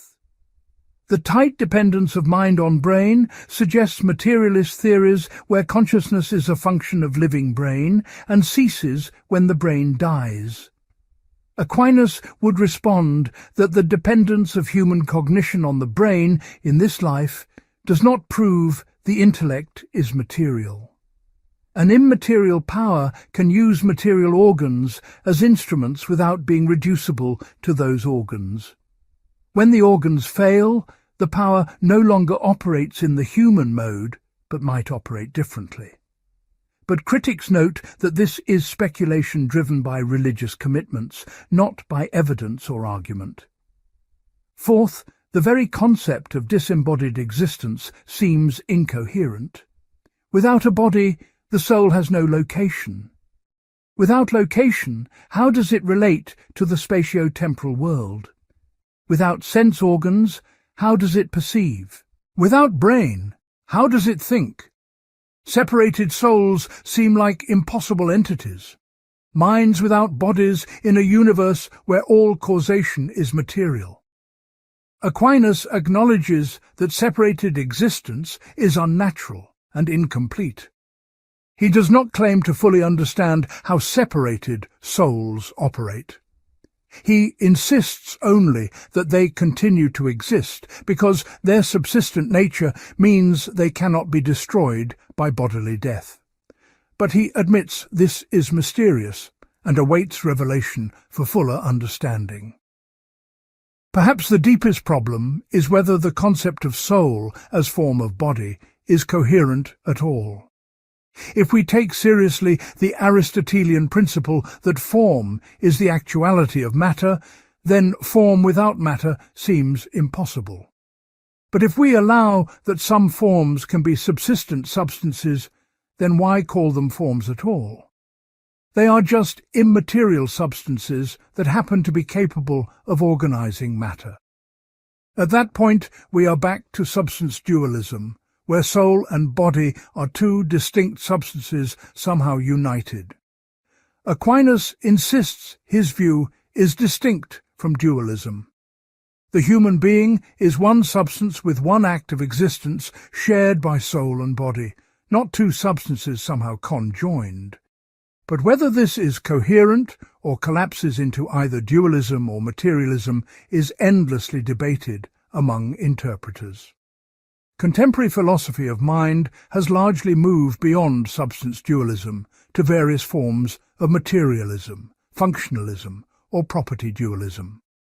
The idea of an immaterial soul seems to most philosophers an archaic remnant of prescientific thinking. Yet the hard problem of consciousness remains unsolved. The explanatory gap between objective brain processes and subjective experience persists. Intentionality and normativity resist naturalistic reduction. Some contemporary philosophers suggest that Aquinas' hylomorphism, properly understood, might offer resources for addressing these problems without either reducing mind to matter or postulating mysterious immaterial substances. The idea that the human being is a unified organism with irreducibly mental properties emerging from, but not reducible to physical organization. This may capture insights from both materialist and dualist intuitions while avoiding the problems of both. Whether Aquinas' actual view supports such contemporary appropriation, or whether his commitments to immaterial intellect and personal immortality make his psychology incompatible with naturalism, is debated. What remains clear is that his attempt to understand human nature as genuinely embodied yet rationally transcendent, as naturally mortal in body yet immortal in soul, as one substance with both material and immaterial aspects, addresses perennial questions about what we are that remain unresolved in contemporary philosophy. Part 9. Where Aquinas fails. Every philosophical system has weaknesses. Even the most brilliant thinkers make mistakes, wrest arguments on questionable premises, fail to consider important objections, or simply reflect the limitations of their historical context. Aquinas is no exception. To understand him properly requires acknowledging where his arguments fail, where his assumptions are problematic, where his conclusions are dubious. This is not an attack, but honest assessment. The greatest tribute to a thinker is taking their ideas seriously enough to criticize them rigorously. The most devastating critique of the five ways comes from David Hume in his Dialogues Concerning Natural Religion, and from Immanuel Kant in his Critique of Pure Reason. Hume's criticisms strike at the core of cosmological and teleological arguments. Kant's critique threatens to undermine the entire project of proving God's existence through reason. Hume's fallacy of composition challenges the assumption that what is true of parts must be true of the whole. Aquinas argues that because each thing in the universe is contingent, requiring a cause outside itself, the universe as a whole requires a cause outside itself. But Hume points out that this does not follow. Every brick in a wall might be small, but that does not mean the wall is small. Every member of a human body might be under 6 feet tall, but the person could still be 6 feet tall. Similarly, every part of the universe might be contingent, but that does not prove the universe itself is contingent. Aquinas would respond that he is not arguing about aggregate properties. He's arguing about existence itself. If each existing thing requires a cause for its existence, and the universe is just the collection of existing things, then what causes existence to be actualized in these things rather than nothing existing at all? But Hume's point remains. Explaining each member of a series might be sufficient without requiring an explanation for the series as a whole. Hume also questions whether causation is as necessary as Aquinas assumes. We observe constant conjunction, events of type A regularly followed by events of type B. But do we ever observe causation itself, some necessary connection between cause and effect? Or do we just observe succession and infer causation from habit? If causation is just regularized succession without necessary connection, then the principle that every effect must have a cause becomes dubious. Aquinas would respond that causation is not merely observed succession. It is a metaphysical principle known through intellectual reflection on the nature of change and being. When we understand what it means for something to change from potential to actual, we see that this requires something already actual. This is not empirical generalization, but conceptual analysis. But Hume would reply that this is exactly the problem. We are projecting our conceptual habits onto reality and mistaking them for necessary features of the world. Kant's critique cuts even deeper. Kant argues that existence is not a real predicate. When we say that God exists, we are not adding a property to the concept of God. We are asserting that the concept is instantiated in reality. But concepts alone cannot tell us whether they are instantiated. Nam iti. Existence must be established through experience, not through a priori reasoning about concepts. This threatens all the five ways. Aquinas argues from the existence of motion, causation, contingency, perfection, and order to the necessary existence of God. But if existence cannot be established through conceptual reasoning, then no matter how valid the logical inferences, they cannot prove actual existence. They might show that if certain things exist, then God must exist, but they cannot prove that God actually exists. Defenders of Aquinas respond that his arguments are a posteriori, starting from observed facts about the world, not a priori reasoning from concepts.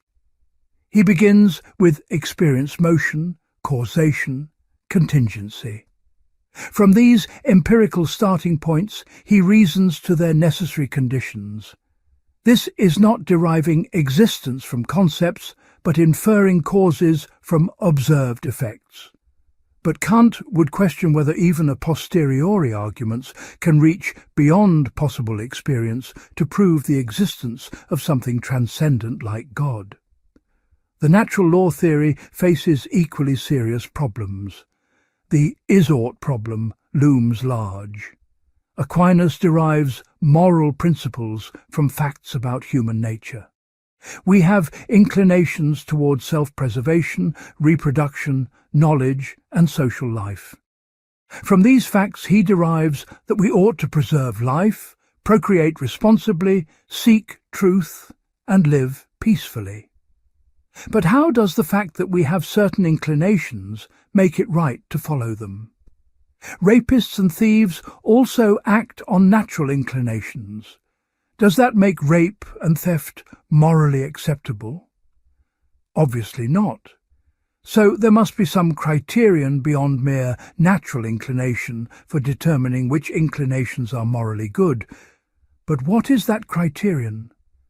Aquinas appeals to reason, recognizing which inclinations fulfill human nature. But how does reason determine this without prior moral intuitions about what is good? The problem becomes circular. We identify natural inclinations by what we think is good, then we claim what is good is determined by natural inclinations. If we already know that rape is wrong, we can identify the inclination to rape as disordered. But if we did not already know rape was wrong, how would we determine that this inclination is disordered rather than natural? Aquinas' teleology makes this even more problematic. He assumes every natural kind has a telos, an inherent purpose toward which it tends. Eyes are for seeing, hearts are for pumping blood, sexual organs are for reproduction. From these purposes he derives moral principles. We should not frustrate natural purposes, should not use organs for ends contrary to their natural functions. But modern biology undermines this teleological view.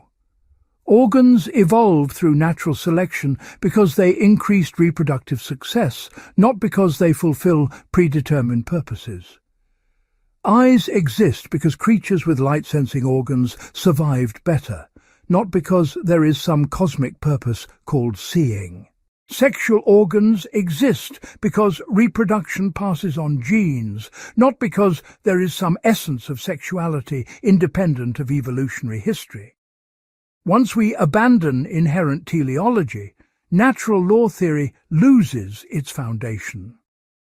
Without objective purposes built into nature, there are no natural functions to violate, no proper uses to conform to. Purposes become subjectively assigned, and morality becomes whatever we decide, not what nature dictates.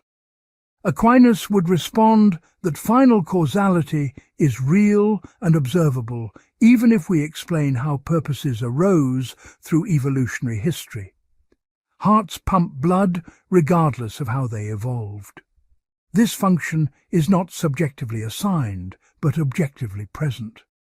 But critics respond that calling this a function rather than just an effect is projecting purpose where none exists. The heart does not pump blood for any reason. It just does, and we call it a function because we benefit from that effect. The doctrine of double effect faces devastating objections. The distinction between intended and merely foreseen consequences seems psychologically dubious and morally arbitrary. If I perform an action knowing it will kill someone, how is that really different morally from intending to kill them? In both cases, I choose an action that I know will result in death. Why does the verbal description of my intention matter? Consider strategic bombing in World War II. Allied forces bombed German and Japanese cities, killing hundreds of thousands of civilians. Military planners knew civilians would die, but claimed they intended only to destroy military targets and industrial capacity. The civilian deaths were foreseen, but unintended side effects. Does this distinction make the bombing morally acceptable? Critics argue no. If you know your action will kill thousands of innocents, and you choose to do it anyway, you are choosing to kill them. Describing your intention differently does not change the moral reality. You are treating innocent lives as acceptable losses, as means to your military ends. This violates the principle that we should never treat persons merely as means. Defenders respond that there is a genuine distinction between aiming at an outcome and accepting it as a side effect. Intentions structure action in ways that matter morally.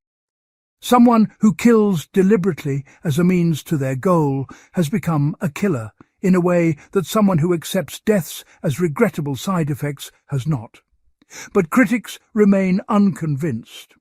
Both are choosing actions that result in death. The distinction seems like rationalization. Moreover, the doctrine allows perverse manipulation. Clever moral reasoning can redescribe almost any action to satisfy the four conditions. I do not intend to kill civilians. I intend to demoralize the enemy by destroying their cities, and civilian deaths are merely foreseen. I do not intend to abort the fetus. I intend to remove the uterus, and fetal death is merely foreseen. By manipulating descriptions, we can justify nearly anything. Aquinas' metaphysics faces problems from modern physics. The distinction between potentiality and actuality assumes that change is metaphysically fundamental. But modern physics suggests that fundamental reality might be static. The universe as a four-dimensional block where past, present and future all exist timelessly.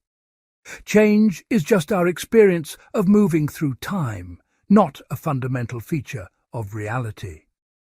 If so, potentiality and actuality are psychological categories we project onto a static reality, not objective metaphysical principles. Quantum mechanics undermines Aquinas' principle that nothing can actualize its own potentiality.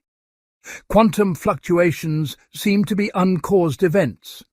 Particles pop into existence without any prior actual being to actualize their potential. Virtual particles constantly appear and disappear in quantum fields. If quantum mechanics is correct, the foundation of the cosmological argument collapses. Defenders respond that quantum events occur within quantum fields governed by laws of physics. The fields and laws are themselves actual beings requiring explanation. Random quantum fluctuations do not explain why there are quantum fields at all, rather than nothing. But this seems like moving the goalposts. If uncaused events are possible at the quantum level, the principle that everything requires a cause is empirically falsified. The essence-existence distinction, cornerstone of Aquinas' metaphysics, is questioned by many contemporary philosophers. Is there really a distinction in reality between what a thing is and that it is? Or is this merely a distinction in how we think about things? When I understand what a horse is, am I grasping something distinct from the fact that horses exist? Or am I just thinking about horses in an abstract way without making existential commitments? Some argue the distinction is trivial. Of course, we can define terms without knowing whether they refer to real things. But this is a feature of language and thought, not of reality. Things do not really have two metaphysical components called essence and existence. They simply exist, and we can describe their essential properties. Others argue the distinction is meaningless. What could it mean for essence and existence to be really distinct if they are not separable parts? If every essence that exists has existence, and every existence is the existence of some essence, in what sense are they distinct? Aquinas says they are distinct as potency and act, but this seems circular. We understand potency and act through the essence-existence distinction, so we cannot use potency and act to explain the essence-existence distinction. Aquinas' psychology is perhaps the weakest part of his system. The notion of subsistent form is barely coherent. If form is the actuality of matter, then form without matter seems impossible by definition.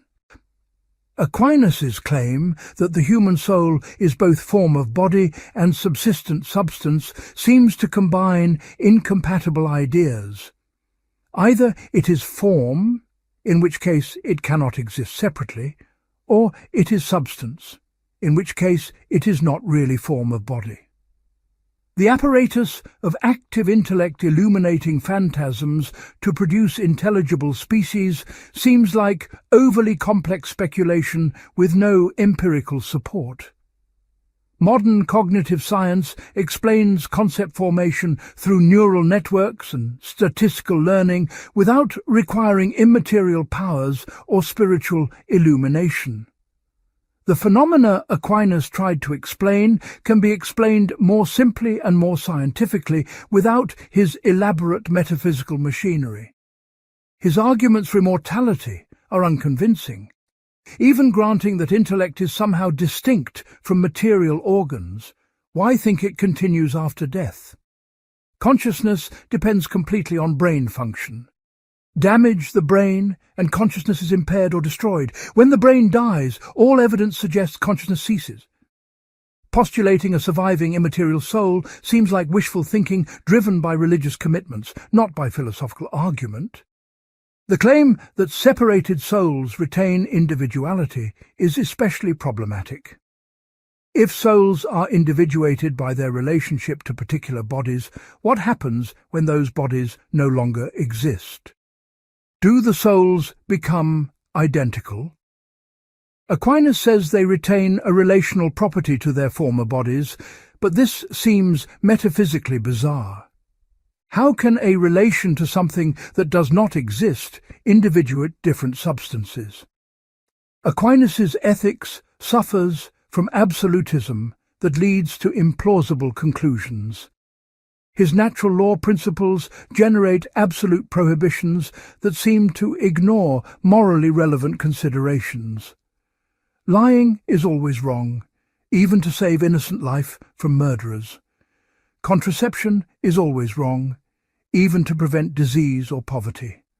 Suicide is always wrong, even for someone suffering unbearable agony with no hope of relief. These absolute rules seem more rigid than moral reasoning should be. His treatment of women reflects medieval prejudices that we now recognize as deeply wrong. He accepted Aristotelian biology, claiming that women are defective men, produced when the male seed fails to fully form a male. He argued that women should be subordinate to men in marriage and society because men are more rational. He denied that women could be priests because women cannot represent Christ, who was male. These views are not incidental errors, but integrated into his philosophical system through his understanding of nature and natural law. His endorsement of religious coercion is morally repugnant by modern standards. He argued that heretics who refuse to recant after instruction should be executed to prevent them corrupting others. He endorsed forcible conversion of pagans' children. He supported religious censorship and the suppression of views contrary to Catholic doctrine. These positions follow logically from his premises about truth, authority, and the common good, but they lead to morally unacceptable conclusions that violate human rights and dignity. His just war theory, while admirably attempting to constrain violence, sets the bar too low. The requirement of just cause can be satisfied by all manner of doubtful claims. The requirement of right intention is easily manipulated by self-deception. The principles do not prevent most actual wars because every side claims justice and right intention. History shows that just war theory has been invoked to rationalize countless wars that we now recognize as unjust. Perhaps most fundamentally, Aquinas' entire project rests on assumptions that modernity has called into question. The assumption that reality is intelligible, that it has rational structure accessible to human minds. The assumption that teleology is real, that things have purposes and natures independent of our interpretations. The assumption that reason can discover objective moral truth, that ethics is not merely subjective preference or social construction. The assumption that faith and reason are complementary, that philosophical argument can establish religious truths. Each of these assumptions is contestable. Post-Kantian philosophy has questioned whether reason can know things as they are in themselves, or only as they appear to us through our conceptual frameworks. Evolutionary biology has undermined teleological thinking by showing that apparent purposes are products of selection, not designed ends. Moral philosophy increasingly acknowledges diversity and disagreement that challenges claims of objective universal truth. Secularism insists on separation between religious faith and philosophical reason. If these fundamental assumptions fail, the entire Thomistic edifice collapses. Without real teleology, natural law has no foundation. Without confidence in reason's power to grasp reality, the five ways prove nothing. Without objective moral truth, virtue ethics becomes just one option among many. Without compatibility of faith and reason, Aquinas' synthesis dissolves into incoherence. Yet we must be careful not to overstate the case. Criticisms are not automatically refutations. That Aquinas' conclusions conflict with modern assumptions does not prove he is wrong, and we are right. Perhaps modern philosophy has gone astray. Perhaps abandoning teleology was a mistake. Perhaps radical skepticism about reason's power is self-defeating. Perhaps moral relativism is incoherent. The point of cataloguing objections is not to dismiss Aquinas, but to understand his thought clearly, to see where it rests on contested premises, where arguments have gaps, where conclusions need qualification. Honest critics acknowledge the power of his system while identifying its limits. Honest defenders acknowledge problems while arguing they can be addressed or that the overall framework remains valuable despite them. What makes Aquinas important is not that he resolved all philosophical problems definitively. No philosopher has done that. What makes him important is the scope of his ambition, the rigor of his method, the depth of his insights, and the continuing relevance of the questions he addressed. Even where we judge that he failed, we learn from understanding why and how he failed. Even where we reject his conclusions, we benefit from engaging seriously with his arguments. Part 10. The Living Debate. 7.5 centuries after his death, Thomas Aquinas remains vigorously alive in contemporary philosophy. This is remarkable. Most medieval thinkers are studied only by historians. Their ideas are museum pieces, interesting for understanding the past, but not relevant to current debates. Not so with Aquinas. He continues to provoke fierce argument, to inspire new interpretations, to shape contemporary discussions in metaphysics, ethics, and philosophy of religion. Why has Aquinas endured when so many others have been forgotten? Several factors explain his continued relevance. First, the comprehensiveness of his system.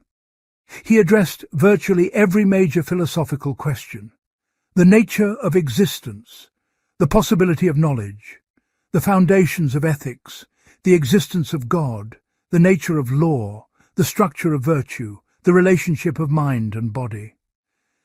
This breadth means that philosophers working in any area can find resources in Aquinas. Second, the rigor of his method.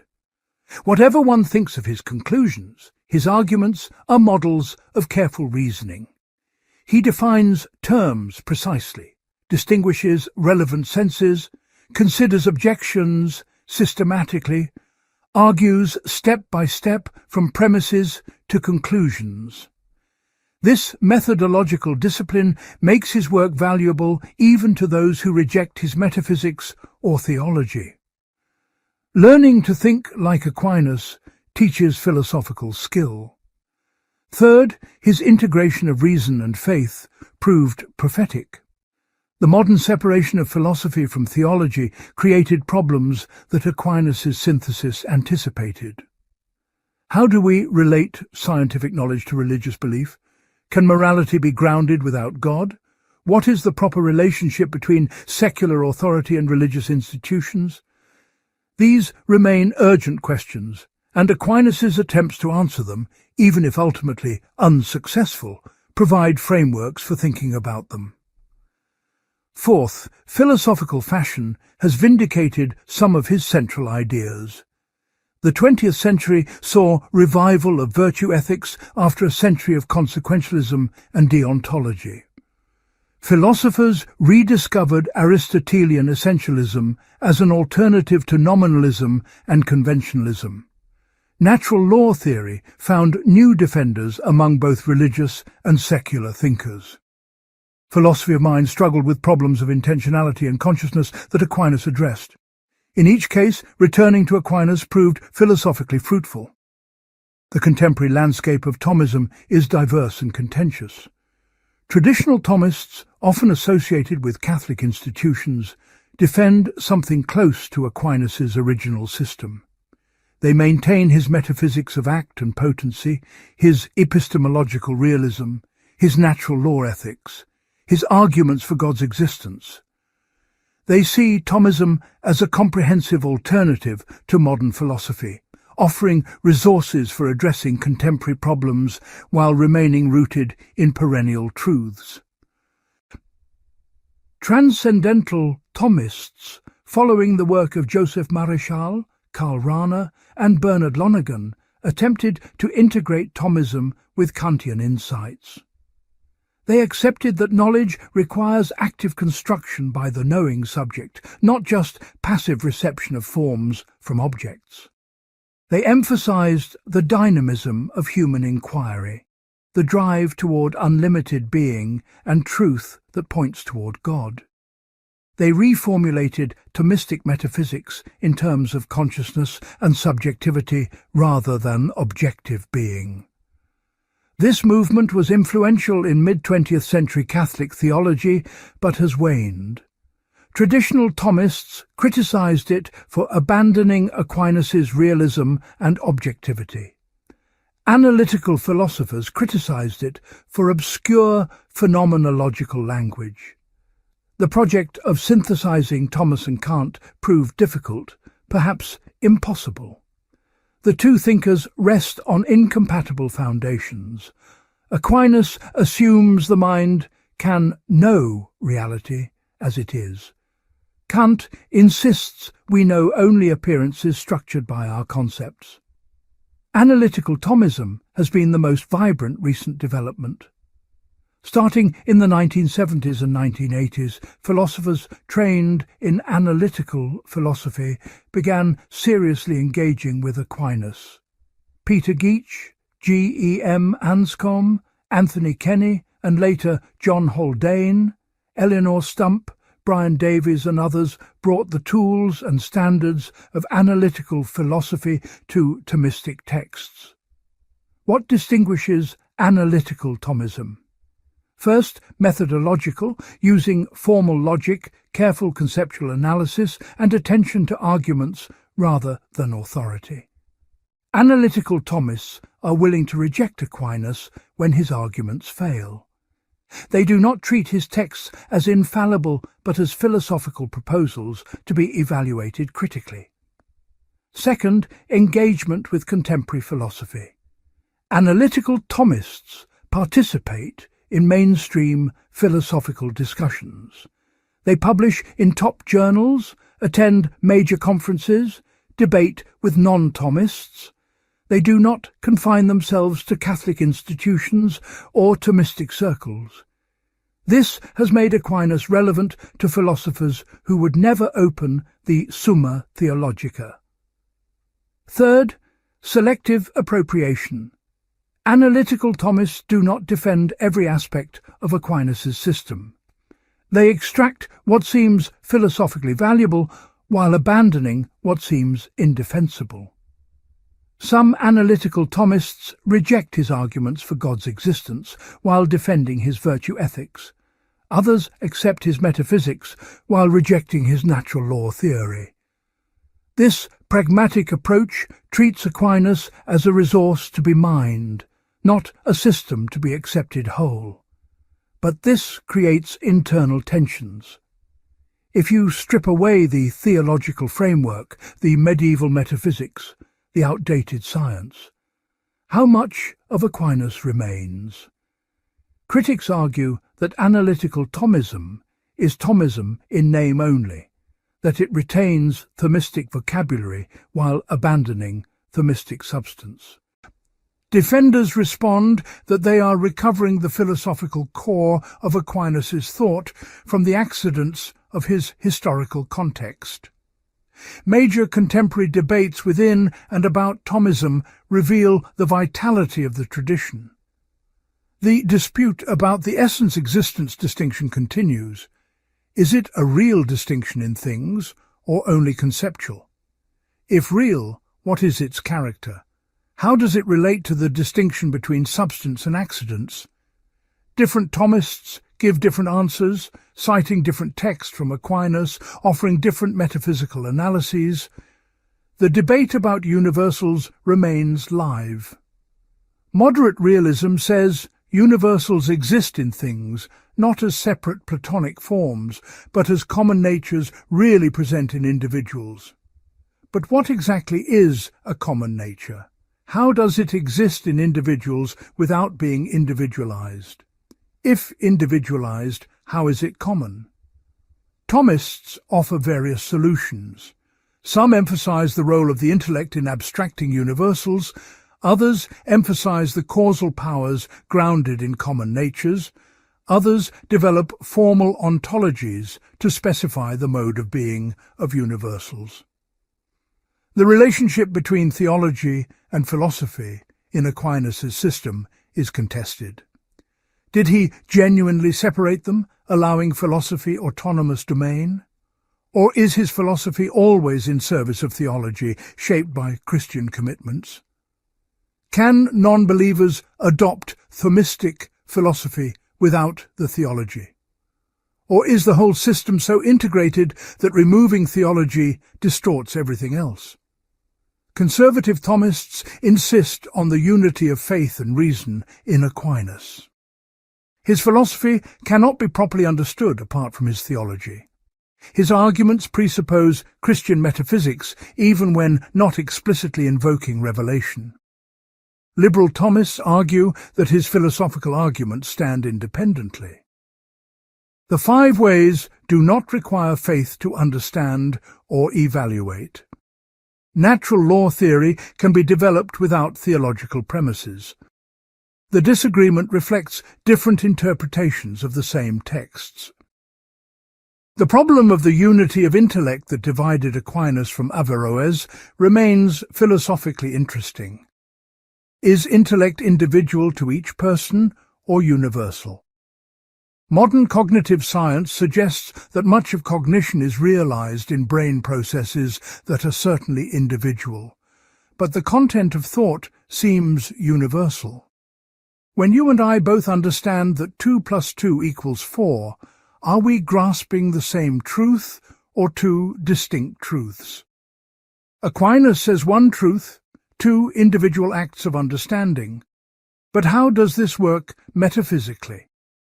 Contemporary virtue ethics draws heavily on Aquinas, but with significant modifications. Philippa Foot, Alasdair MacIntyre, Rosalind Hursthouse and others have revived virtue theory while dropping Thomistic metaphysics. They defend virtue without natural law, without fixed human nature, without teleology in Aquinas' sense. They emphasize practical wisdom and character while remaining agnostic about souls and essences. Can virtue ethics survive this detachment from Thomistic foundations? Some argue yes. We can identify virtues through reflection on human flourishing without metaphysical commitments about essences and purposes. Others argue no. Without objective human nature, virtue becomes whatever we decide, losing its normative force.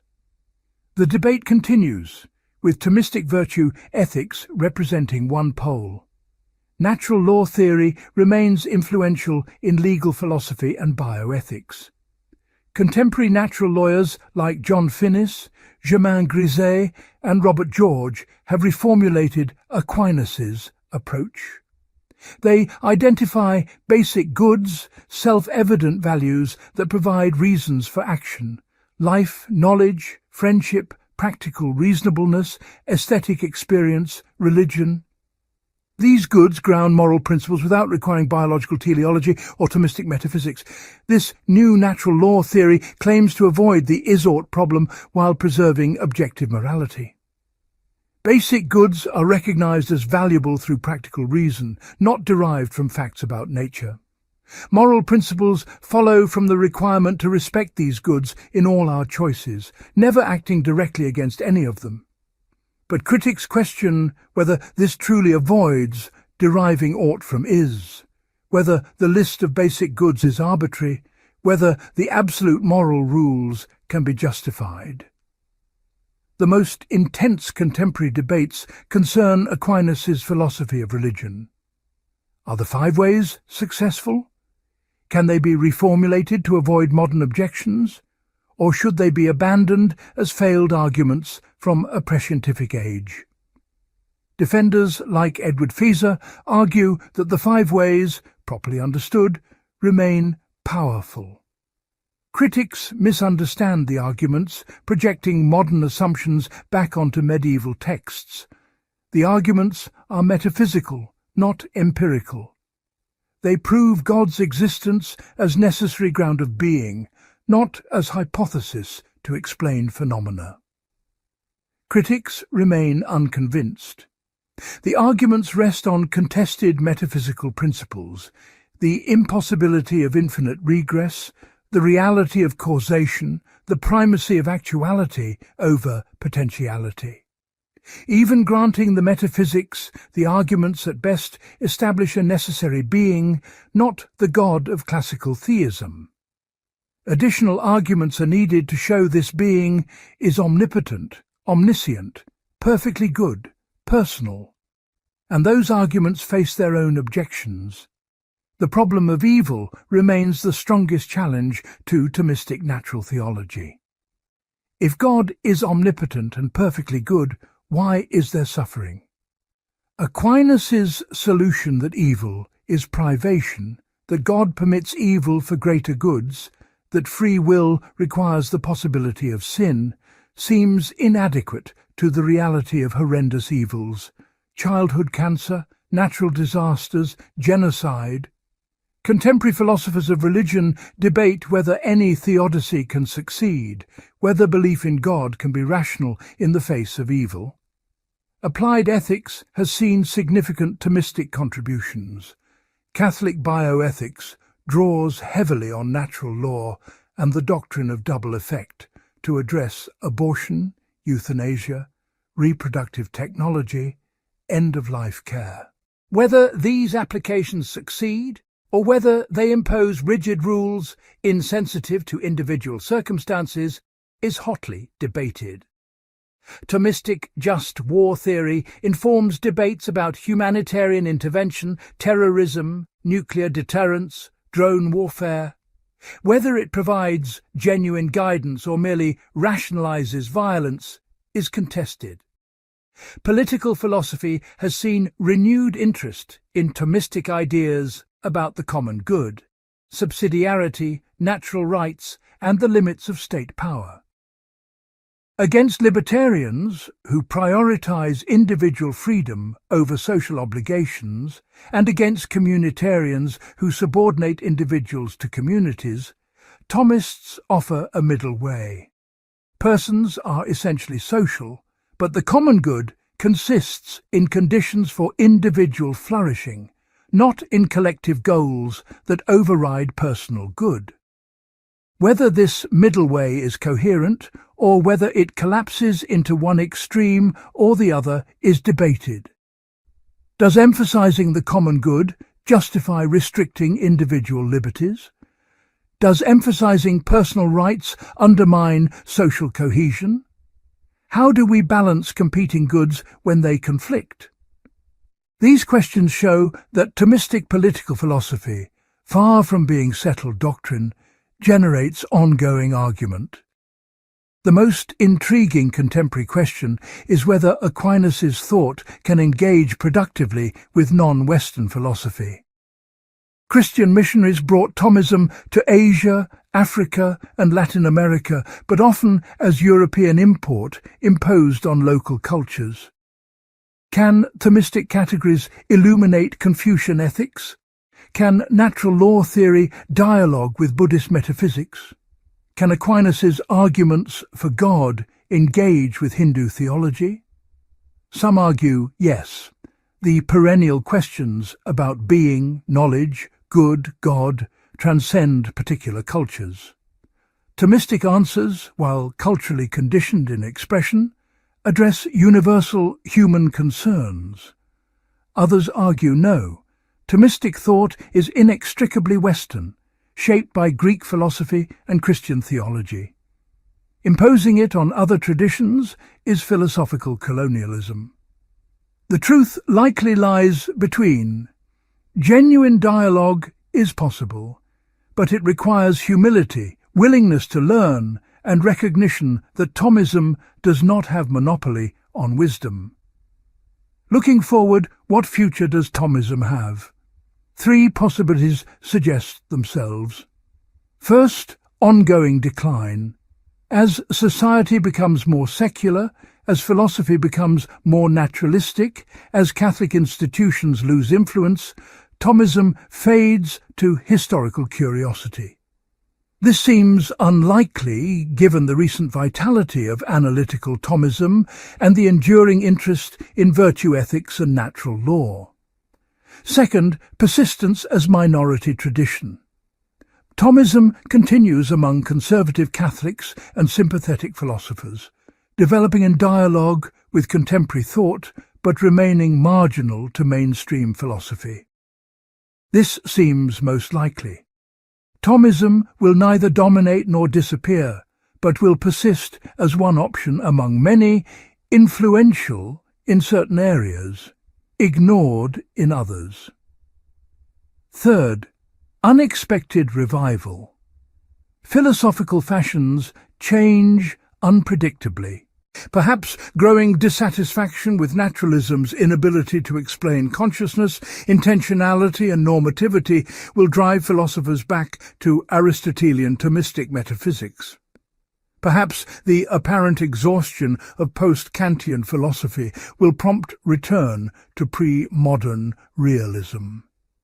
Perhaps social and moral crises will make natural law and virtue ethics more attractive. Unlikely, but not impossible. What is certain is that the conversation with Aquinas will continue. Every generation must reread him, reinterpret him, decide what to accept and what to reject. This is not mere antiquarianism, but philosophical necessity. The questions he addressed are permanent human questions. The arguments he developed remain among the most sophisticated ever offered. The system he constructed represents one of the peaks of human intellectual achievement.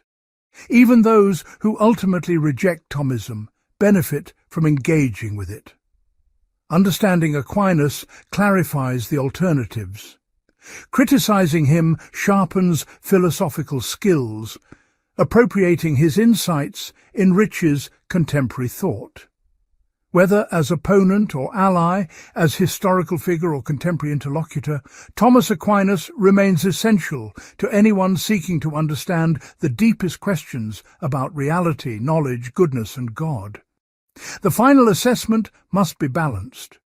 Aquinas failed to achieve what he attempted: a complete synthesis of faith and reason, an irrefutable demonstration of God's existence, an absolute foundation for objective morality, a comprehensive explanation of reality. No philosopher succeeds at such grand ambitions.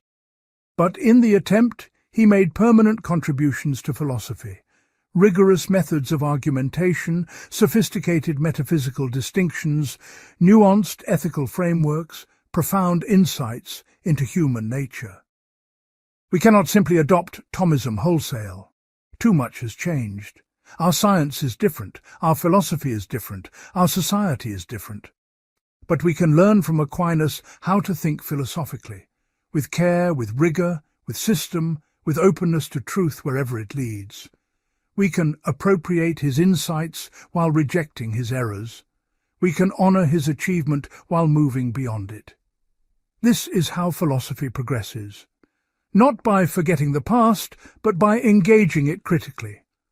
Aquinas engaged Aristotle, Augustine, Avicenna, building on their work while correcting their mistakes. We engage Aquinas in the same spirit. The conversation continues across centuries, each generation adding its voice, none having the final word. This is the living tradition of philosophy at its best. Ancient wisdom meeting contemporary questions, reason seeking truth, minds encountering the deepest mysteries of existence. And in that ongoing conversation, Thomas Aquinas remains an essential voice, 7.5 centuries later, still challenging us, still teaching us, still showing us what philosophy at its highest can achieve.